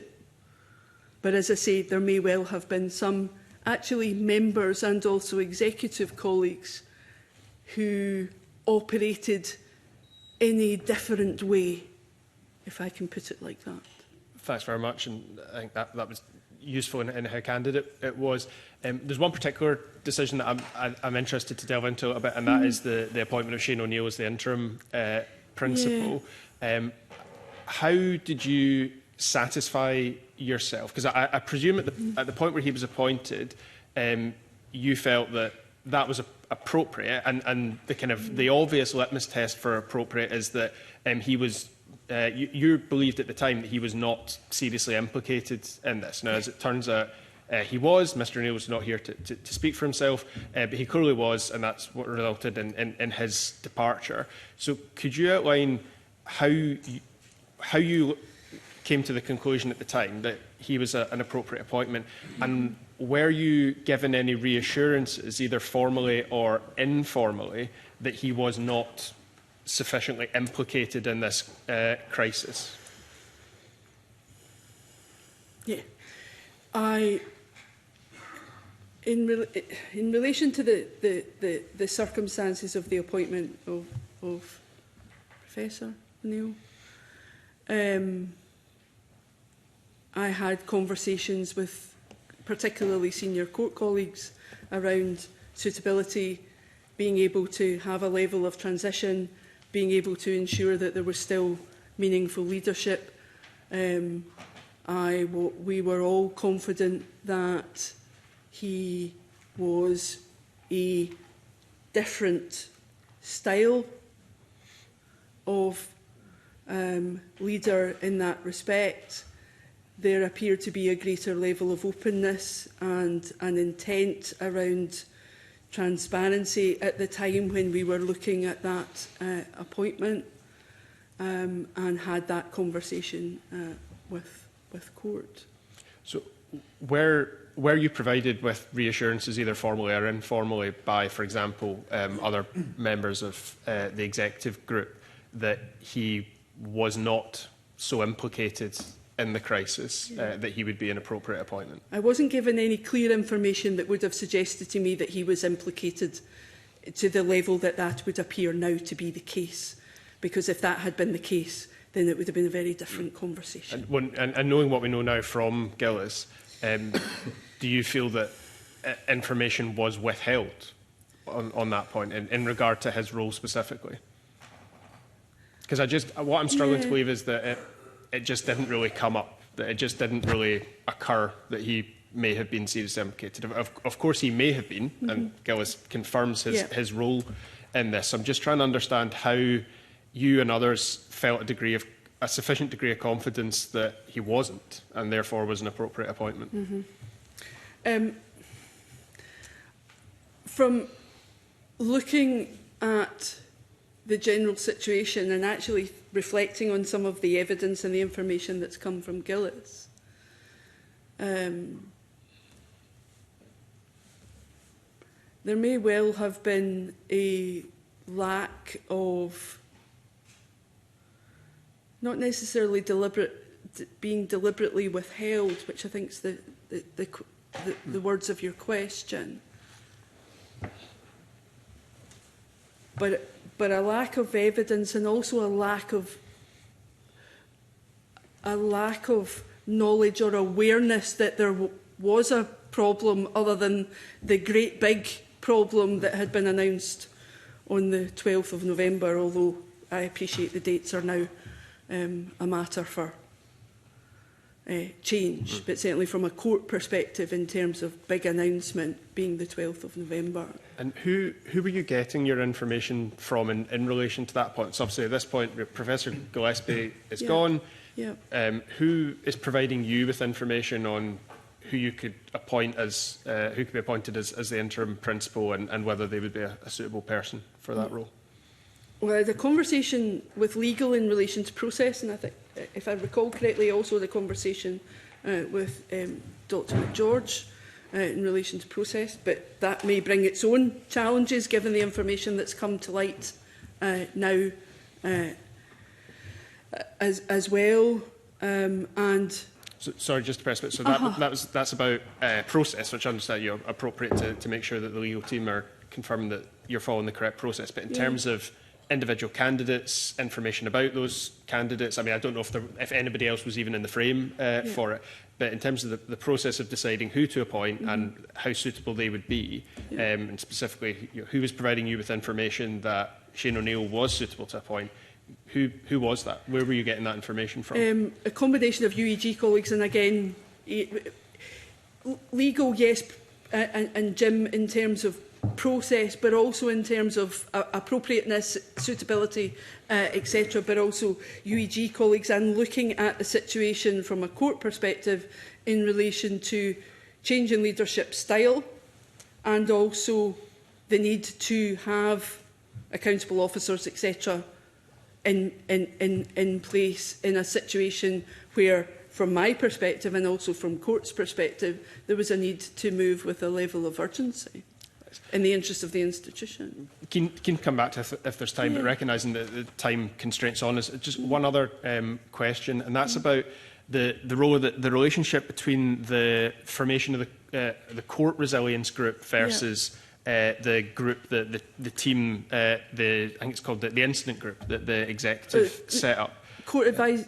There's a court advisory group and a resilience committee. Yeah, so this is the one that, what I've got here is that you sent an email in December to all staff informing them that a court resilience group would be set up with lay members, staff members, students and executive group on it. But then separate to that, there's the executive group's incident group. Now, what has been suggested to me is that the group set up under the auspices of the court was never intended to function. That the executive group had every intention of dealing with this through their own incident group. Reflecting on it now, do you think there was ever an intention from the executive group to allow this court-appointed group, the resilience group, to do the job that you had said to all staff in that email that it would do? Okay, I'm going to, and I too am conscious of time, but I'm going to come back to. Okay. How this be extended. In relation to wording, court did set up a separate court subcommittee called the Resilience Committee, and I think it might be that we're talking about. The Resilience Committee set up with the intent of, if court decisions needed to be made at pace, given the time of year, etc., then that committee was set up to facilitate elements of decision making as may be necessary. Ultimately, no decisions needed to be made by that Resilience Committee. Separately, and this is a potential cause of frustration for me over my period of time, and I think there's some allusion to that in the Gillis report about the utilisation of the skills of lay members beyond attending court meetings. Something that I advocated for on a regular basis and was regularly told, yes, that's a fabulous idea, but was then regularly told by court members, nobody's calling me, I'm not having any of those kind of conversations. So said in one breath, it's a great idea, but potentially not materialising. The Court Advisory Group was set up to allow executive colleagues to be able to access expertise that was existed within the court members, but it wasn't a court committee. It was a group to be able to access information, soundboard, utilising, as Gillis rightly highlights, bringing in external voices. That's part of the job of court. Bring in the external voices, different perspectives, etc. To be able to do that. That group met very regularly. Was it decisive? And just check the incident group set up by and within the executive group. Was that approved by court? Did the executive come to court and say, sorry, not. I think it was called the executive group's incident group. Was that approved by court? Did the executive come to court and say, there's a crisis, we want to deal with it through this structure, which is this incident group that will respond? Or were you kind of informed after the fact, this is what we're doing, we've set up this group and we're away coming up with a recovery plan? Okay, the wording in relation to incident group and decision making in relation to executive leads me to potentially suggest that's a question for executive colleagues, because I have no recollection of a direct conversation with court about an executive incident group. In that case, if I could pass that to Dr. George, because I'm going on information that's been passed to me, and maybe I'm not using the right terms for the group. My understanding is the executive group set up this incident group to respond to the situation and to come up with a recovery plan. Could you just clarify what that group was, how that group came into being, and from your understanding, was court ever asked to approve that group? I don't think court was asked to approve that group, but my understanding was that group was simply the UEG meeting on a daily basis to address the critical nature of the incident in an executive capacity, and then to draw upon the expertise that Amanda referred to from the wider court advisory group to bounce its ideas off on, I think it was a kind of weekly or fortnightly basis, so that it got an effective sounding board against which to kind of test its ideas. So, on reflection, based on conversations that have been had with me, I think regional colleagues will certainly be able to say more about this. I think from the email that was sent to staff in December, there was an staff and students, I think, there was an expectation that the resilience group, this court subcommittee, was going to be taking a leading role here. Now, as it turns out, I think there was a mismatch in expectations there, because from what you've outlined, Amanda, that was only a group that was to be used in a situation where it sounds like the full court wouldn't be able to convene to make a decision. You had a subgroup that could make those more quickly. The expectation was that this subgroup would take a leading role in development of the recovery plan.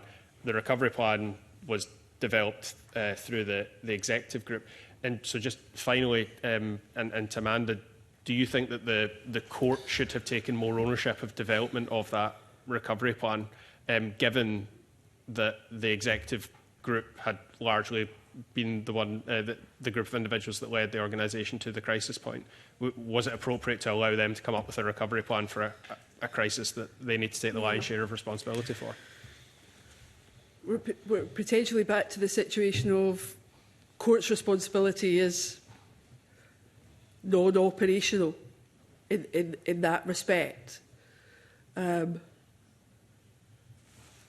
it have been done differently? Hindsight is a wonderful thing. Everything potentially could be done differently, and we might not be here. Should there have been more? Could there have been more? I don't know, but definitely things could have been done differently.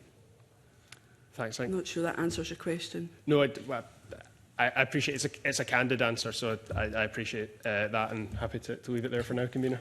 Thank you. Thank you. Just, Ms Miller, in response to Mr Greer, you were saying about this, conduct and environment you wanted, where your court members could challenge things, but perhaps the information you were provided to challenge was not as good as it could be. The Courier newspaper have done outstanding coverage on this and have been a really trusted voice that people have gone to shine a light on what was happening internally.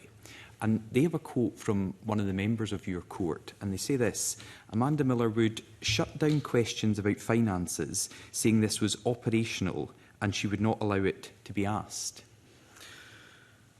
I don't recollect shutting down conversations that were about finances that were relevant to court conversations. So did you shut down some because you felt they weren't relevant? If there were operational questions and they were directly operational questions, I would ask for them to be directed to operational colleagues. But those operational colleagues were sat round the table with you at court. And there were... We're better to be questioned in front of you as the chair of the court, because you've told this committee a number of times about your curiosity and you wanted to drill down. But you've accepted on the record that you shut down questions about finances. No, I haven't. You did. No, I didn't. What? You did, because you said if you felt they weren't relevant and they were operational, you would not allow them. You've literally just said that. Not finance questions. You did. Not directly finance questions. So well, you allowed... Then I would wish to withdraw my answer, Convener, from to the previous question and say I do not recollect shutting down directly finance questions at court. So a member of your court has wanted this expressed publicly because they were so frustrated about your convenership of that meeting. So you're saying they are wrong and you never shut down questions about finances, saying that they were operational and you wouldn't allow them to be asked? As I say, I don't recollect shutting down at court any finance questions. The perception of somebody else is absolutely their view to which they are entitled. Should a chair of the court who has accepted to Willie Rennie that you didn't have financial training, you have had previous experience with organisations far smaller than a university, should you ever be stopping questions at court? Should you not allow everything to be asked, everything out in the public? My role as chair of court is to support and lead the questions and the challenge in relation to governance decision making. And I have acknowledged that there have been some missed opportunities in that respect, as highlighted by the Gillis report. I'm shocked a chair would ever stop interrogation, discussion and debate.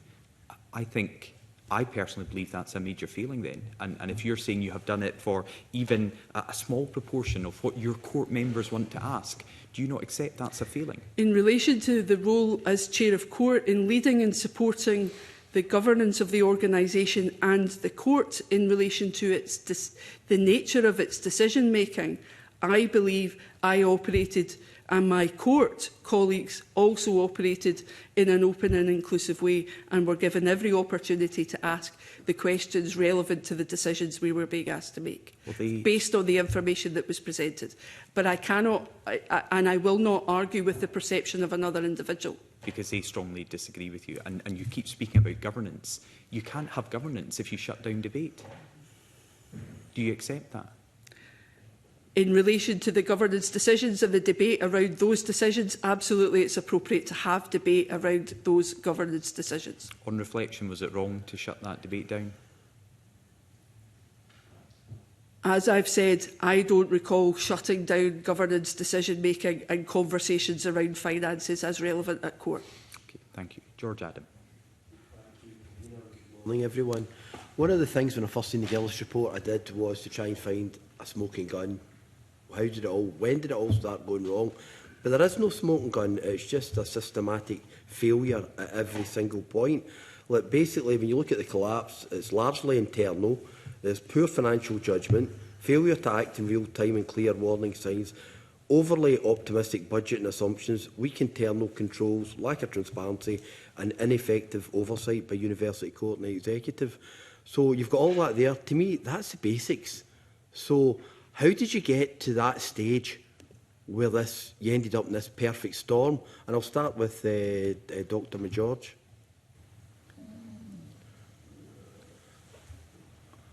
I think I can only go back to what I said earlier, which is that we missed the opportunity, and we should have seen the opportunity early in 2024 to have come out of cost at that point.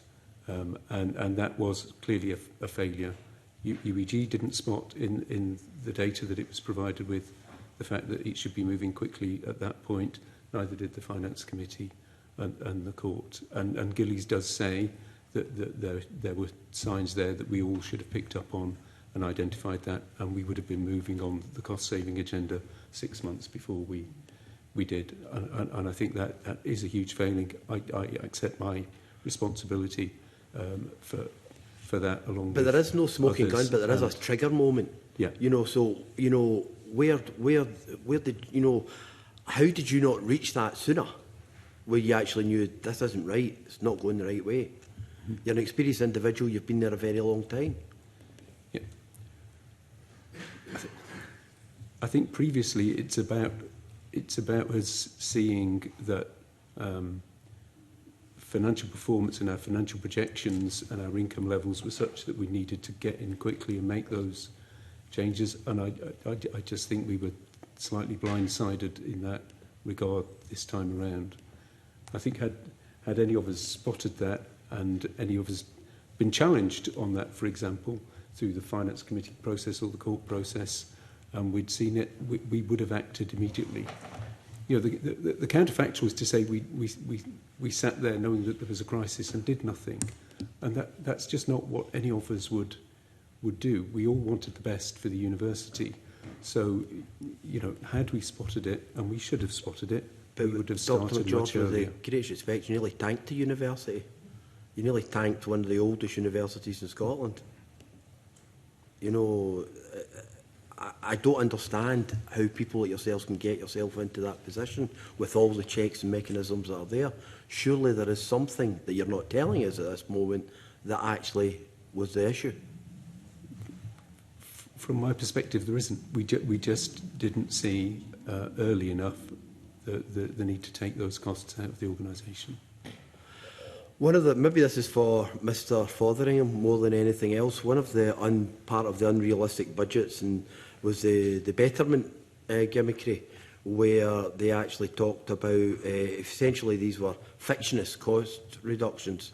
You know, surely you would notice when you're going through the whole management accounts, or you would see that these reductions aren't happening in financial year 24 it was £8 million of betterment that was never realised, and in financial year 25 it was £23.3 million of betterment. You know, surely, you know, your average business in the real world wouldn't get away with fakery like this. How are you as a public organisation getting to that stage? I think when that terminology, I guess, was used, brought in the management accounts, I was very clear with my colleagues that that would require action. It wasn't there just as a hope. It required action, and it required specific action in order to deliver those savings. We had kind of similar discussions in previous years, and you know, an expectation of future savings that were built in. So you know, there was a clear understanding that that wasn't just going to happen by itself, and it would require action in order to deliver it. And you know, the action that was taken subsequent to that may have been too late, but it certainly allocated that amount out specifically to budget holders with an expectation on them to deliver. Apart from the term myself would have rang alarm bells for me, listen to the betterment. That's just me being cynical, and that's my personality. But the whole idea that the £8 million was never realised in financial year 24, and then financial year 25, £23.3 million of such savings, but the actual deficit at that stage was about £30 million. So one of the things that perhaps I didn't give enough evidence to the investigation committee, so that the savings targets, some of those were delivered. I think that, you know, it wasn't the case that it just didn't happen. The things did happen in order to deliver that. There were other things that went for and against the overall position. But the key thing was to make sure that we were communicating clearly with budget holders, of which there are very many across the university, on what was expected of them, and not just leaving them to continue without, you know, kind of clear direction. But this is the bit that I can't get, because having been involved in as a local councillor and council budgets and organisations like that as well, I'm of the opinion when that type of savings are asked for, you get stuff back. But here we've got some that was just fantasy.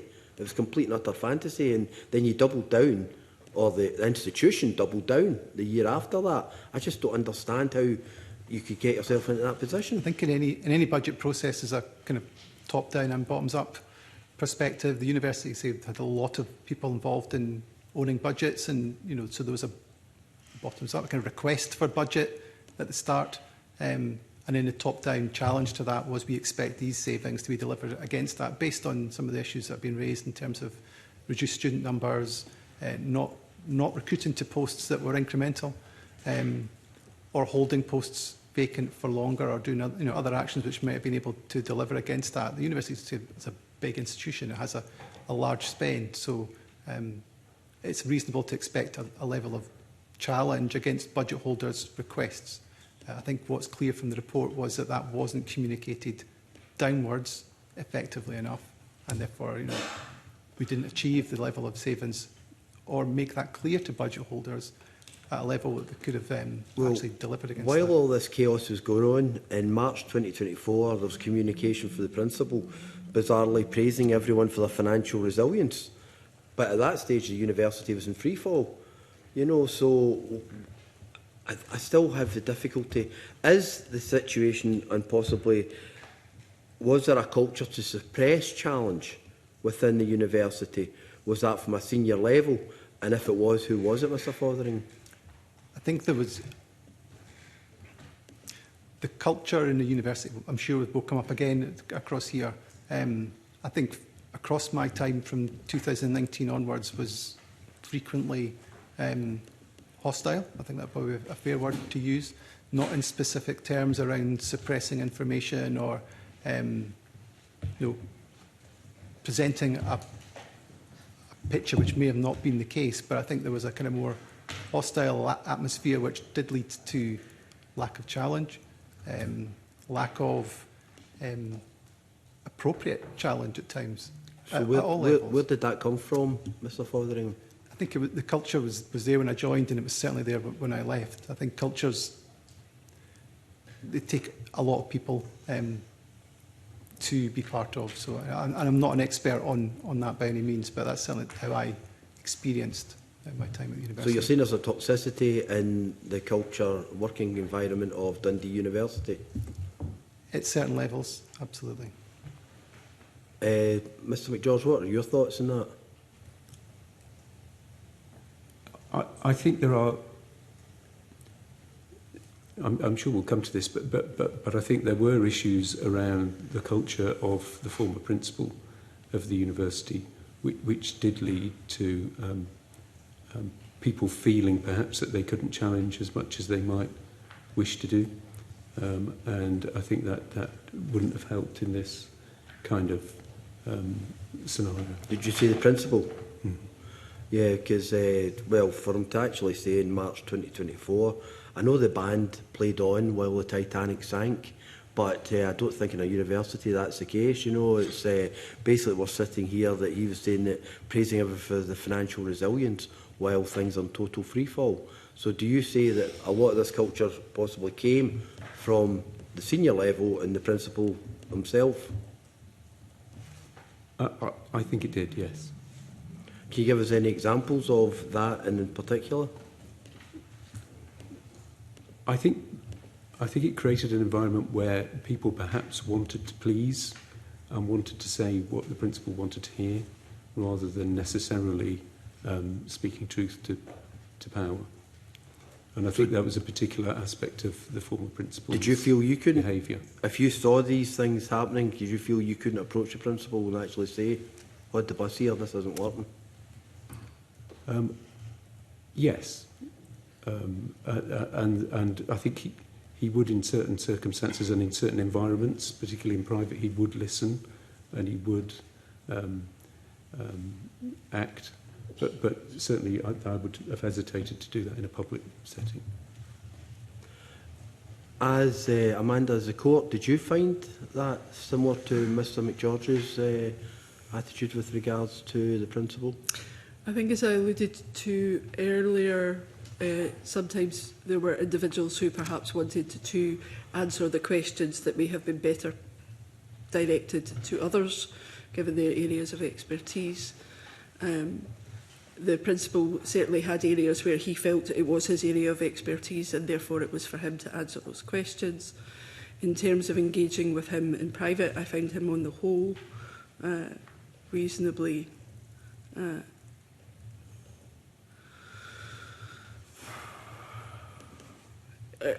open to conversation. In terms of challenge on reflection, from my perspective, in terms of reflection and the opportunity for people to be able to raise issues. There was definitely something there in relation to getting people to be able to engage. And if I give you an example, when matters were escalated to me and there was to the point where there was something I could do something about it, as on the 29th of November, I had a conversation with the principal and he resigned days later. Okay. One final question, Convener. You're all looking good considering that bus that Baroness Alexander flung you under when she said that she was totally moved out. We know the international student numbers were part of the reason of some of the problems and challenges that you all faced. Now, she says that she was sidelined. She never got the opportunity to be able to talk about anything to do with finance. So, you know, starting with Mr McGeorge, what is your view on this? I think Baroness Alexander raised sensible questions around finance, particularly into September of 2024. Where they're directed to me, I usually pass them to Peter, and he responded. So I think questions raised by Baroness Alexander were absolutely addressed and answered. Right, but she says she was sidelined. She says no one spoke to her about it. That's not my recollection. Okay then. And just finally, is it correct that the number of individuals employed by the international recruitment team skyrocketed in 2023? They ended up with more staff in that when you were already at that stage probably things were starting to show signs of not working? I don't know the answer to that. I would need to access the detail of the staffing levels to know that. There was some restructuring that was undertaken at that point that moved different directorates and things together. So I don't know is the answer. But if I'm able to access that information, I'm happy to provide it outside of the meeting. Okay, thank you. For nothing else. Thank you. Ross Greer.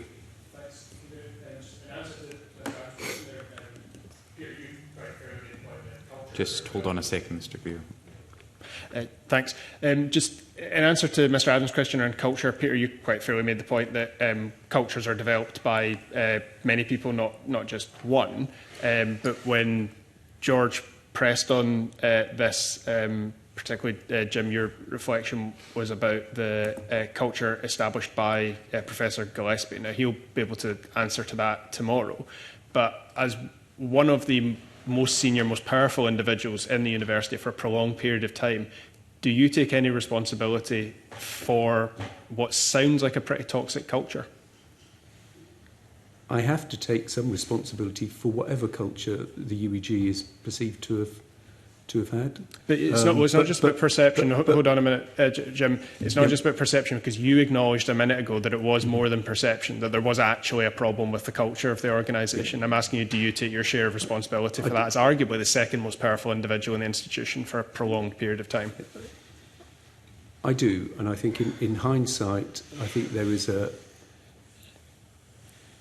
possibility that the culture around the UEG table, led by the principal, created a situation where people coming into those meetings perhaps felt that they couldn't be as honest as we would have wanted, or I would have wanted them to be, about issues. Thanks. We'll be able to take that up with Professor Gillespie tomorrow. Thank you, Convener.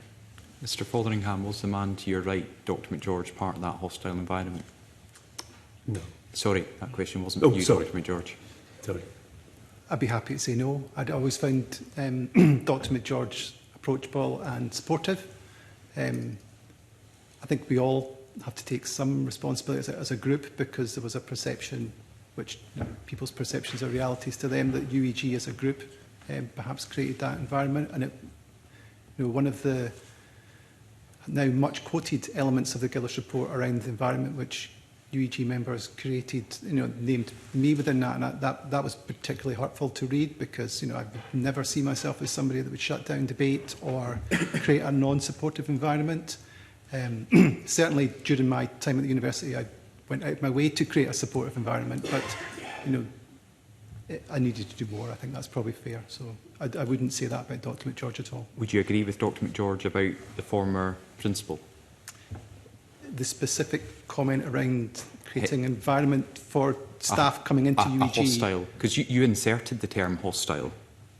You were the one that raised that into evidence today. So did it come from Professor Gillespie, in your view? I think there were elements which certain staff definitely felt that. And what about the former Deputy Vice-Chancellor, Professor O'Neill? To my best recollection, I wouldn't have said that about the former Deputy Vice-Chancellor. Okay, thank you. I've got Joe Fitzpatrick and Willie Rennie, and then we'll come to Pam Duncan-Glancy. Just wanting to go back, Dr McGeorge, to a response you gave to George Adam around Wendy Alexander raising concerns. And I think, am I right in saying you said she raised it in September 2024? I think she raised more concerns in kind of September 2024. There would have been other queries that Baroness Alexander would have we've obviously received, unfortunately, Lady Wendy Alexander isn't able to be here today. She's doing something else and not able to access internet. So we have a written submission from her. As Mr Adams said, she's very critical of all of you in that. But within that, she maintains that she raised concerns earlier and was discounted. It'd be interesting just to get clarified from your understanding. Did she raise these concerns? She was the Vice Principal with responsibility around one of the big areas. So were those concerns about the student numbers? Was that something that she was trying to raise and was being sidelined? I think, Dr McGeorge, was that something she raised with you? Did you sideline her? No, I would never sideline anybody, and I wouldn't sideline Baroness Alexander. I have huge respect for her and what she's achieved at the university, and the two of us go back a long way. We're both probably the longest serving members of UEG around that table. She raised, I would say she would raise queries and questions around finances and her own portfolio on a regular basis. Where I was able to answer those queries, I would seek to answer them. Where I wasn't the right person to do that, I would send those on to other individuals. That might be people in the globalisation team that she worked closely with. It might be someone in finance. It might be someone in the planning and intelligence team, for example. So she was obviously in a very, very senior position, paid more than the First Minister of Scotland to do that job. Did she raise a red flag?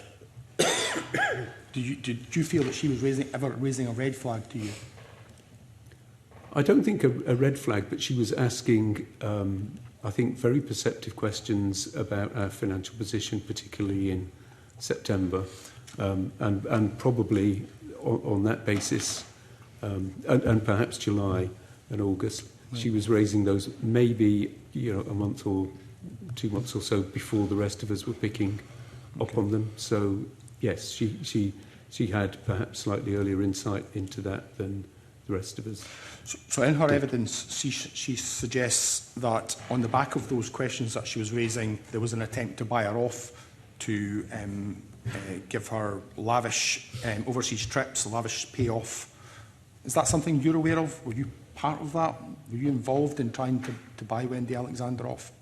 So I don't think buying off would be the appropriate term. I was asked by the former principal to seek to enter into without prejudice discussions with her about a departure from the university on mutually agreed terms.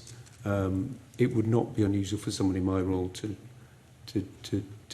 be the person that did that, although the principal was obviously her line manager. But as presented to me by the principal, the core issue around that was a fundamental difference of view on the future strategic direction of the internationalisation portfolio. So I think it's mentioned in Baroness Alexander's statement. Actually, it's her view around a kind of laser-like focus on recruitment, whereas the former principal had a view of internationalisation that was rather wider and encompassed research, enterprise, partnerships and social purpose. Obviously, they're speaking to the former principal tomorrow, so we'll ask him. In your view, was that the reason, or was it just that you didn't like the challenge? I took it at face value that was the reason. Clearly, I think there were tensions between the two of them that were kind of evident, but from my perspective, I was asked to have the conversation on the basis of effectively a difference of opinion about the university's future direction within her portfolio. Could I ask Amanda Miller, were you aware of any of this going on, and do you think there was any sense of misogyny around what was happening to Wendy Alexander at this time? I'm aware of Baroness Alexander's statement, having read it, and concerned by some of the comments that are in there. What I would say is that the concerns that she raised with UEG are not concerns that she raised with me until after the former principal had departed. After. Thank you. Dr McGeorge, you said how well you got on with and liked Wendy Alexander. You'd served for a long time together. I think you said the longest serving members of the University Executive Group. When you had that discussion with Professor Gillespie, did you urge him against it, or were you happy to go along with what he was asking? Because you said earlier in private you would have some more robust conversations. So when he asked you to enter into these discussions without prejudice, to remove Wendy Alexander from a university she'd been part of with you for so long, did you challenge that in any way? I did discuss it. So did you say he was wrong to try and get rid of with him? I didn't. No. And you know, in a situation where the chief executive of the organisation has one view of a particular portfolio, and the person who holds that particular portfolio has a completely different one, it's very difficult to see how that is going to work into the future. And you said you had these discussions. Did the discussions include a payoff and an offer to go on trips around the world funded by the university? We had a very respectful and very cordial... I understand that. It would be respectful between you and her, I'm sure. I just want to know what were the details of those discussions. Were there offers made to go on trips and to have a substantial payoff? They were without prejudice discussions in which we explored a whole range of different options. In the end, Baroness Alexander decided she wanted to agree a date for announcing her retirement and handing in a notice, and that we would agree in the new year, in early 2025, the kind of activities that she would undertake during her 6 months. We notice period. There were options discussed, for example, around perhaps her going part-time and doing certain aspects of the role, not other. There was an option around a financial settlement within there. One of the options discussed was about her using her knowledge and experience of the international market to review the opportunities that the university might have in North America.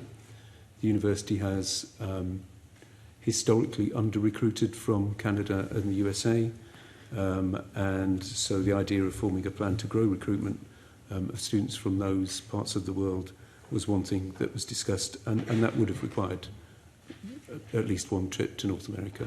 But these were all options that were discussed without prejudice setting, and we cordially reached an agreement on a particular option, and that was the one that was chosen. I can't believe you can say that with a straight face. It's very clear then. Why would Professor Gillespie, as the Principal and Vice-Chancellor, instruct you to remove someone from the university, and then you would offer that person to go and work for the university abroad? It was clearly an enticement to leave, because you've just told us that there was conflict between the two of them. So with that conflict, how could you possibly believe this was to benefit the university if the principal didn't believe what that individual was advocating? These were trips to get someone to leave. Can you not accept that? I don't accept that, no. Do you accept that's how it could be perceived, and I think would be perceived? I can accept that it could be perceived that way. That perception would be wrong. These were without prejudice, exploratory discussions about what may or may not enable us to reach a mutually agreed So settlement. as Chief Operating Officer, what did you think Wendy Alexander would achieve in North America, given she had a polar opposite view of the globalisation strategy for the university and that held by the Principal at the time? Baroness Alexander would have brought great insight into the North American market and the opportunities for the university to recruit students from that market. And do what? Sorry, I was just going to ask. And do what with it, given the Principal she would then be reporting to wanted rid of her? That would have been picked up by the globalisation team and used to try and drive improved recruitment in the North American market. When I talk about the difference of opinion around the future of direction of the portfolio, student recruitment would still be a large part of that international portfolio. It's just that wider aspect of the portfolio that was around research and enterprise and partnerships and social purpose was different. But student recruitment, and therefore the opportunities for student recruitment in North America, would absolutely have been important for the university's future and could have provided extra income streams for the university. So the work that she would do in that space would be extremely valuable. It would be valuable if she was continuing, but it was part of an exit package, which is the bit I think is different here. Finally, before I come to Willie Rennie, do you accept that there is a perception by some that the discussions you had without prejudice were enticements rather than how you describe them? Would that be criminal? Using the university money to buy someone off in that way, would that be criminal? If that was the case, I'm not a lawyer, it may well be, but that simply wasn't the case. In your view. Willie Rennie. Just for clarity, did you ask Ian Gillespie to leave on that meeting on the 29th of November? No, You didn't. no. So why do you think he left 2 days later? Because you draw a connection between the two. Why do you think he left? Yes. Do you want me to give you a bit more information in relation to context? Yeah, can do. Yeah. Yep. Okay. I had received a note of concerns from a couple of conveners in relation to what was happening in terms of recovery. I had a conversation with Professor Gillespie, raised those concerns with him, and he was to reflect over the weekend. And then, as I understand it, because I was out of the country, he had another conversation with one of my former colleagues, and then we had a meeting. Who was that former colleague? The deputy chair. Okay. And then, and I wasn't in the meeting, I can't recollect, but my recollection is that Dr McGeorge may have been in that meeting, but certainly there was another meeting, me, Dr McGeorge and the deputy chair, I think on the Thursday, it was either the Wednesday or the Thursday. I had been kept up to date with the original meeting with Professor Gillespie, and during the course of that meeting, he confirmed that he would tender his resignation, which I think came an hour later. So was the discussion around whether he would stay or not? And whether he was in both those meetings? Yeah. Right, okay. Well, the first one, not necessarily about whether he would stay, but whether or not he was able to drive the organisation out the other side of this challenge. And if he hadn't gone, what would you have done? Would you have escalated it? Was it in your mind that you had a plan for him to leave, whether he agreed or not? Was that your intention? I was, by that point, in receipt of levels of concern that gave me, as chair of court, significant concern about the ongoing executive leadership of the organisation. Okay, so you would have pushed for him to go? Had he not, additional steps would probably have been required. Okay, thank you, Convener. Pam Duncan-Glancy. Thank you, Convener. Oops, is this? Yep. We'll have Ms Duncan-Glancy's mic, please. There we Thank go. you. Thank you. Thank you, Convener. So, some of this just doesn't quite add up, I'm afraid. Both Dr McGeorge and Peter Fotheringham, you've both said that you used the information available to you to draw the conclusions you did, to make the decisions about the recruitment you made, and that nothing else was told to you about the circumstances, and had you got different information, it might have been different. Is that fair for me to say?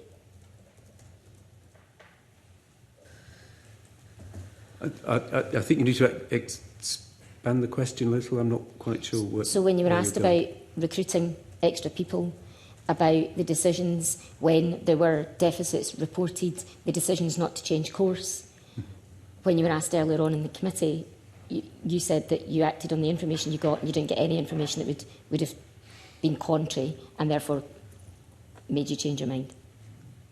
I think what I said was that with hindsight, having looked at the Gillies report and the information available to me now compared to the information that I saw and how I judged it then, it is clear that, yes, we should and could have taken action earlier to reduce costs in the university, and I fully accept that, and I fully accept my part in not recognising that and in not taking action earlier, because we would all be in a much better position had we, corporately as an institution, done that, and had I played my part in doing that.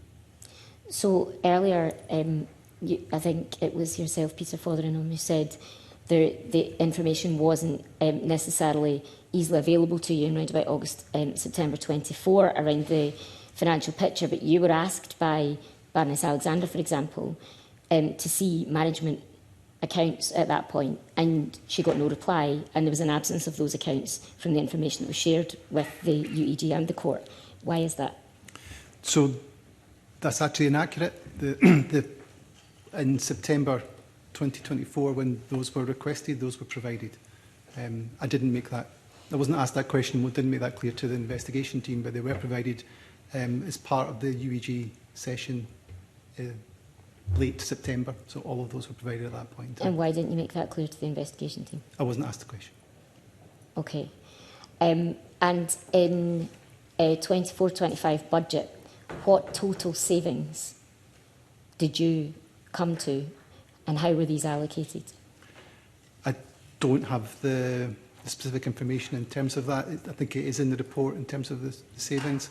They were allocated to all university departments based on their staffing size, their cost trend history, their discretionary spend budgets, the levels. Some departments have less discretion over budgets and therefore didn't want to allocate as much savings across to them because if certain costs were committed or required for either student experience or so, and so they were not allocated as big amounts, but they were allocated based on a range of factors, which a number of people in the finance team supported.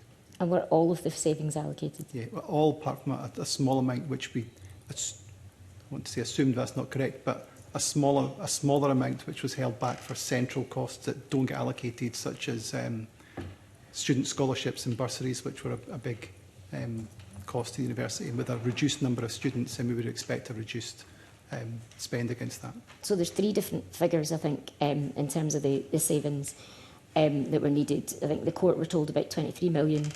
Dr McGeorge, I think you had said 40 million and finance had said 35 million. So which figure is it?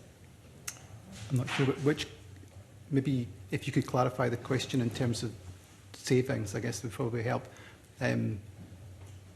Against what was in the original budget published in June, it would have been the number of 20, whatever that was. But obviously the savings required got bigger given the scale of the student recruitment kind of undershot in September.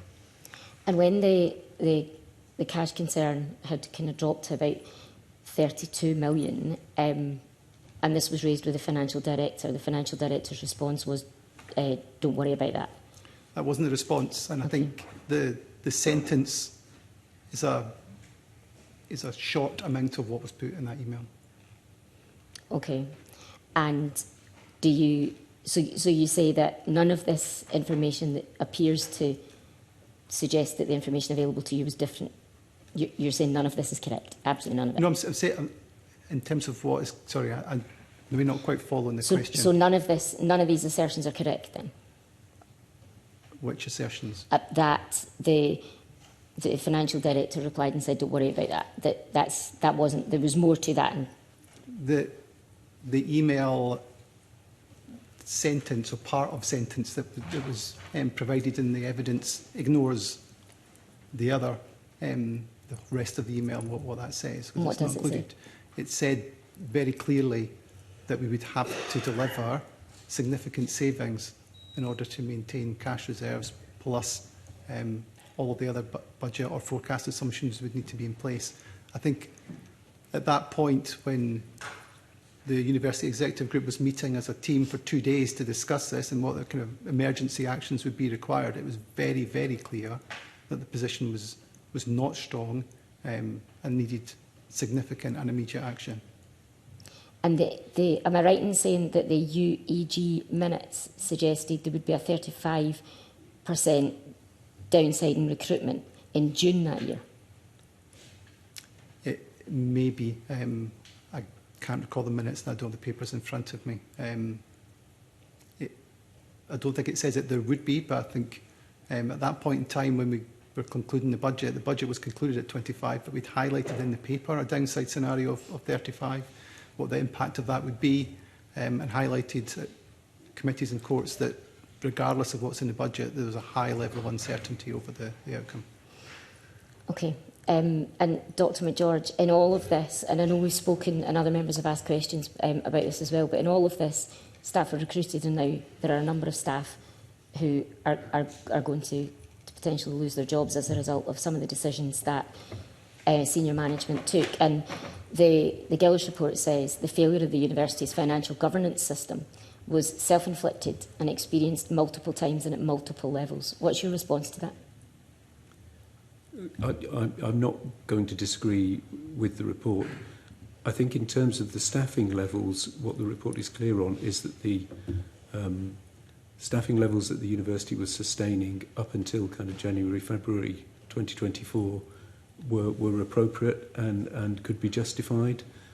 It's that issue of the gap between kind of February, March 24 and September, which is the issue where we didn't spot and should have spotted that we needed to start to reduce posts, freeze vacancies and introduce a VS scheme sooner. Okay. And Amanda, earlier on when we were discussing the members and who attended court, did you at any point ask vice principals not to attend committees? No. And so vice principals were able to attend committees if they wanted to? I have no recollection of asking vice principals not to attend committees. Okay. And you also said earlier that members were allowed to, they were invited if the situation that you were discussing was relevant to the portfolio that we're leading. And I think you discussed the globalisation approach in, if I'm right, I won't flick back through notes, it'll take too long for the time, but I think it was about November 2023. And were the relevant vice principals and executive team members at that court meeting? I can't remember that specific court meeting. And the agreement in relation to vice principals being invited was with the principal and was something that I raised with him in advance of every meeting, who was coming from the staff group, from the executive group, to come to speak to particular areas. And so did he choose who went? Largely, yes. I did question it, but largely, yes. And do you think did you ever feel that you didn't have the right people in the room? At the time, probably not, but with hindsight, who can say? Because one of the things I think you also said earlier was that the principal, somebody said, sorry, forgive me if it wasn't you, Amanda, the principal had the expertise. He felt he had expertise, yes. Okay. In what particular areas? I think it's fair to say that he felt he had a high level of expertise in relation to the international space, which is probably indicative of the move to the globalisation process. I can't remember the exact wording, but growth and globalisation and motivation. In how so? Lots of international, as he described it, as I recall, a belief, and his CV would appear to indicate, I think, that he had a lot of international experience and understanding. And do you think that view of himself influenced who he advised to go to court or who he invited to come to court? I can't speak to that because I'm not him. And at any point, do you think you got all the information you needed, I suppose, is ultimately the question. The Gillis report would appear to suggest that no, we didn't. And do you think the principal perhaps gatekept some of that then?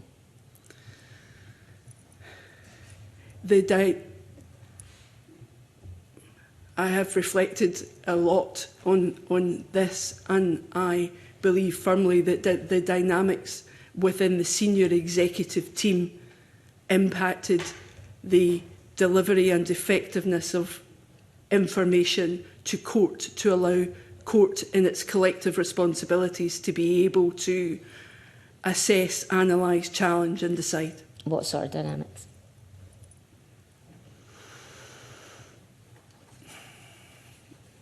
Not positive ones. Okay. One of the pieces of information we've had in advance of today said that dissent wasn't welcome, so I suppose these would be the maybe not so positive. Dissent wasn't welcome, challenge was shut down by senior management, and female members of staff were being spoken over, sidelined or discussed in public as being obstructive. Did you ever see any of that? Did you get an indication that that was the case? In the very early days of me being I might not even have been chair yet, but I was at a meeting and I saw what I would have considered inappropriate behaviour in use of language towards it was a female individual. That was a conversation that I ensured was had by the previous chair of court with the former principal. And I also had a conversation in the very early days about appropriateness of language. Did I see anything directly thereafter? I don't recall. And I am confident that if I had, I would have raised it. Does that mean that matters were dealt with in a different way? I cannot speak to that. Okay, I appreciate that. Thank you. Thank you. Dr McGeorge, did you at any point communicate to any vice principals that they could not attend any committee meetings? No. So there will be no evidence to substantiate the claim that I've received that you personally advised vice principals not to attend? I don't believe so. Nothing at all? I don't believe so. Okay. John Mason. Thanks very much, Convener, and maybe Mr Fotheringham, I think you and I are both members of ICAS, as I understand it, so we'll maybe focus on some of the finances. Can you explain the kind of system with the management accounts? Because there's clearly some of the accounts, or it appears, that did not get in a timely fashion to the court. So these were prepared, I assume, by relatively junior staff, and then did they come to you? So the process is management accounts wouldn't routinely go to court in any case, so they went to Finance and Policy Committee, so that was the kind of ultimate governing body that received management accounts, but ahead of that would be shared at department level and then escalated up into a kind of consolidated university set of accounts which would go to UEG before going to Finance and Policy Committee. So that was a kind of process in which they went to a governing body. They didn't go to court per se, and that was the case throughout my time at the university. But you're correct, yes, there was a lot of staff involved in the preparation of management accounts and adjustments and so on, for those to then be consolidated by more senior members of the team and then drafted, in which case they would go to say, myself or the Deputy Director of Finance for review. And at what stage did the Principal, Professor Gillespie, get the management accounts? So when they were shared with UEG meetings, so all UEG members would receive that in the papers in advance of UEG. So he didn't have the opportunity to see them or comment on them before that? Beforehand, no, he didn't know. Right. Okay, fair enough. And I'm interested in this, when should we have picked up that there were problems? Because, according to Professor Gillis, answer to her question 12, UEG Court and the committees and groups should have been aware of the worsening financial situation as early as December 2023. Now, do you agree that that should have been the case, or do you think she's misunderstanding? I think it was the case. I think it was clear, certainly to me and in reports presented to both UEG and Finance and Policy Committee, that we were not going to achieve budget in that year. Mm-hmm. So there was no debate about that. What the outturn was still uncertain in December because there's still a January student intake, and that was uncertain. But it was very clear we were not going to achieve budget in that year because the student under-recruitment against budget in September 2023. And it would be about that time that the accounts to July 23 were being finalised, I imagine. Yeah, they were finalised and signed in December 2023. Right. So the auditors, EY, would have known, they have given in their accounts a statement that they think it will be, the university will be a going concern right through to July 25. Yes. Well, clearly that has been proven not to be the case. Yes. Did they discuss that matter with you as to whether the university, how serious the problems were? I think in December 2023, we definitely did not understand the scale of the downside that we were going to face in 24-25. I think that was the case across the sector. So, we did discuss a downturn against that budget. The kind of budget that we had in place in 23 was still expecting an upturn, and that didn't happen. But we did discuss, as part of the closure process, what potential forecasts might be going forward. They were nothing like the scale of the downside that we ended up facing in September 2024. So did the auditors broadly agree with yourselves on that issue? I think we would have agreed on the final forecast projection at that point. They were behind budget, but they were saying, but not to the scale of reduction at that point, given the changes that we faced and the downturn in student recruitment and our ability to deal with that. Because, I mean, it's a completely clean report, as I understand it, for the July 23 accounts. And now we have a letter from Ernst & Young saying how many reservations they have about the July 24 accounts. So it surprises me a little that they didn't, flag up any concerns. And I suppose that also brings in the internal auditors, who also didn't seem to be flagging up major concerns at that point. Is that the case? Certainly no concerns were raised with me by internal auditors, but I do think a lot changed over a long period of time. I think it's easier to look back, I guess, than be aware of it at the time. But in terms of the landscape for our ability to generate income through student recruitment and other areas, significantly deteriorated, and as the Gillies report highlighted, probably by March 2025 that became clearer. So in March terms 2024? March 2024, sorry. Yes, that's right. So yeah, I think by the point of going through the year-end process for 2023 and our outlooks and forecasting that was done at that point in time, including pessimistic scenarios, didn't suggest it was going to be anything like as bad as it was, and therefore nothing was highlighted at that point. Yeah, and I mean, the internal auditors, I understand they made a number of recommendations, but none were very high priority, as I understand it, in either 23 or 24. Is that the case? Certainly not from my recollection in terms of internal audit recommendations. I think the internal audit programme would have reflected all university operations. The internal audits are not just around finance, they're across a number of different areas. But yes, there was, I don't believe, from my attendance at the Audit and Risk Committee, that there was any high priority action. Can I ask who the internal auditors were? The internal auditors were, I don't know if they still are, but at the time were KPMG. KPMG, right. And so they're another of the large four firms. Because, I mean, we've already had a little bit of talk about the slightly hostile environment, perhaps, and the fact that the principal was quite a strong personality, let's say. And I wonder if that's not something the internal auditors might have flagged up. Would you expect them to? It's a very good question. Very good question. I guess the internal auditors' work programme would have covered all parts of the university's operations. So they would look at health and safety, they look at risk, they would look at... They're looking at the kind of system, aren't they? Broader system of yes. controls across the university, including different areas of finance. I'm not aware that that would have brought them into contact with that specifically. Okay. And, I mean, can I ask about your own relationship with Professor Gillespie? I mean, I've been in a much smaller organisation where I've been the main finance person, and you get quite a strong character as your boss or whatever.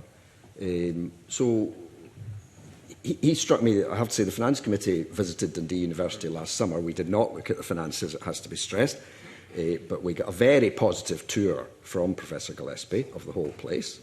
It was very exciting and positive. How did that relationship between you and him work? Are you just asking in general terms, or how did? Yes, because I mean, I think I saw myself when I had a chief executive who was a bit like that. I was the one that had to say no to him. I was the one that had to say you're being too optimistic, or these are the actual occupancy figures, or whatever it was. Yeah, I don't really believe that Professor Gillespie was that involved in setting forecasts or projections, or being part of that. Those kind of budgetary assumptions and forecast assumptions were consolidated from people across the university and brought upwards rather than otherwise. So, for example, the assumption on student recruitment, although all of UEG approved those assumptions, they weren't presented by or it wasn't Professor Gillespie's suggestion. Does that suggest he didn't get involved in a lot of the detail? He signed it off. How involved he got in the detail, he can answer for himself. But certainly, they weren't his core assumptions. He wasn't imparting his assumptions onto everybody else. Right. So it wasn't that you presented a figure and he came along and said, oh, that's No. too good or too bad or anything like that. That just wasn't really happening. He just accepted the figures. Okay. So when you had this, you knew you had to make this saving, and Mr. George Adam asked you about the betterment title, which I've been out the loop for a while, so I don't know if that's a commonly used phrase or not, but that appears to be a kind of general saving that hasn't been allocated. Yes. As the finance director, is that not your job to allocate it? Yes, and it was. And why was there even a betterment fund? Why didn't it go straight into departments? I think, again, this is something that could have been handled and managed more swiftly, but the word betterment, I don't particularly like it. It came in through somebody in the team had put it there rather than called it savings. I guess it flowed its way through, as these things sometimes do, but that was a specific savings level which clearly needed to be allocated to departments, and it just perhaps wasn't allocated as swiftly as it should have been, and the management of that down through the university clearly wasn't as strong as it should have been. Because I was interested in your LinkedIn profile, which says you're skilled in translating financial strategy into practical deliverables. And I would have thought this is exactly what this should be, that you knew there was a big saving to be made. Did it get delivered into practical deliverables? Not really. Not as quickly as it should have been. Okay. Right. Okay, I think I'll leave it to that. Thanks. Miles Briggs. The panel, thank you for joining us. I wanted to return to something which you said previously, Mr. Fotheringham, in relation to you mentioned previous occasions of finance resilience issues. I wondered what you meant by that and what timescale you had set. So could you maybe just clarify that? Yeah, you said to answer to some of the questions in relation to court members and information given to them, you said you had experience of previous occasions of financial resilience issues at the university, and I wondered what you meant by that, or what period you were talking about. So I'm really sorry that I don't recall the context to that. What I meant... It suggested to me that there'd been other concerns in previous years about the university's finance. I think certainly during COVID period, there were significant concerns over the university's position, and that was remarked by the auditors in the financial statements. And prior to that, I can't remember which years because it was prior to my start at the university, but it had gone through quite a serious financial challenge as well. So the university, it's never been, certainly in recent memory, a strong financial position. It is and has been challenged structurally in terms of its financial position. It has a high level of research activity which needs cross-subsidised. So I think that's what I was referring to. Okay, thank you. In terms of the Scottish Funding Council, how would you describe your relationship with them and individuals at that organisation? That's to both yourself, Mr. Fotheringham, and Mr. McGeorge as well. I'm happy to answer that first. It feels like a slightly loaded question in terms of... it's not meant to be. I'm just wondering what your relationship is with them as a reporting to them. Perhaps this is an area which the Gillies report accurately makes suggestions for improvement in terms of involvement with the Scottish Funding Council. On the whole, there was very little dialogue. Dr. McGeorge? Yes, so again, I would say it's a similar experience, relatively little dialogue, but the dialogue that there was very cordial. We had regular visits from our Funding Council Outcome Agreement team that were very positive, and we were able to talk about the university strategy and what it was trying to achieve and the ways in which the university was looking to make a contribution to the outcomes that the Funding Council and therefore the Scottish Government was looking for. So relationships were good, and my relationships with individuals at the Funding Council were productive and positive. And were you both aware, and the time you've been at the university, of the reporting duties to them? Had you made sure you were acutely aware of what that was? I think certainly around things like the outcome agreement and statutory returns, particularly from a student perspective, I was well aware of those. I would be less aware of the financial duties, because that would be Peter and his team's job. And Mr. Fotherman? Certainly in terms of any calls for information, they were provided on time and in full. Other areas where we understood there was requirement to liaise with SFC, we definitely did that through various processes over my time, both as Deputy Director of Finance and Director of Finance.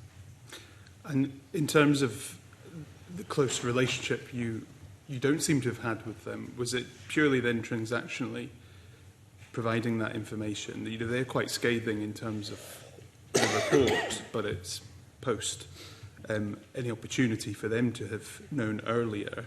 And so just wondered if, and given the email which you had sent yourself, Dr. McGeorge, it seemed a very close, friendly relationship you had developed. And did that therefore mean that you felt you couldn't or didn't need to provide them all the information on time, which they now say they never were receiving?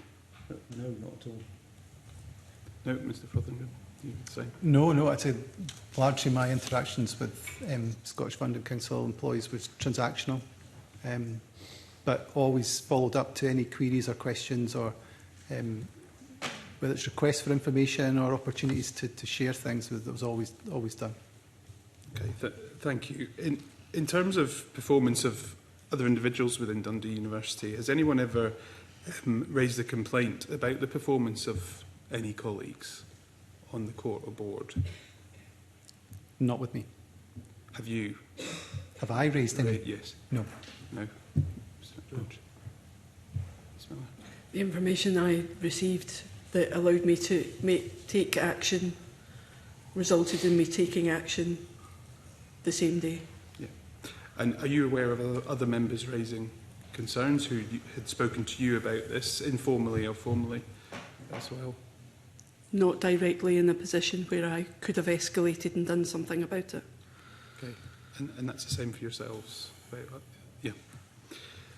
And looking at the potential health checks, financial health checks, had you ever expressed concern between yourselves over organisations who should have been coming to the university to look at this, and whether or not they had been directly involved? Because there seems to be just financial mismanagement throughout the organisation as far as the report and as far as evidence we've received.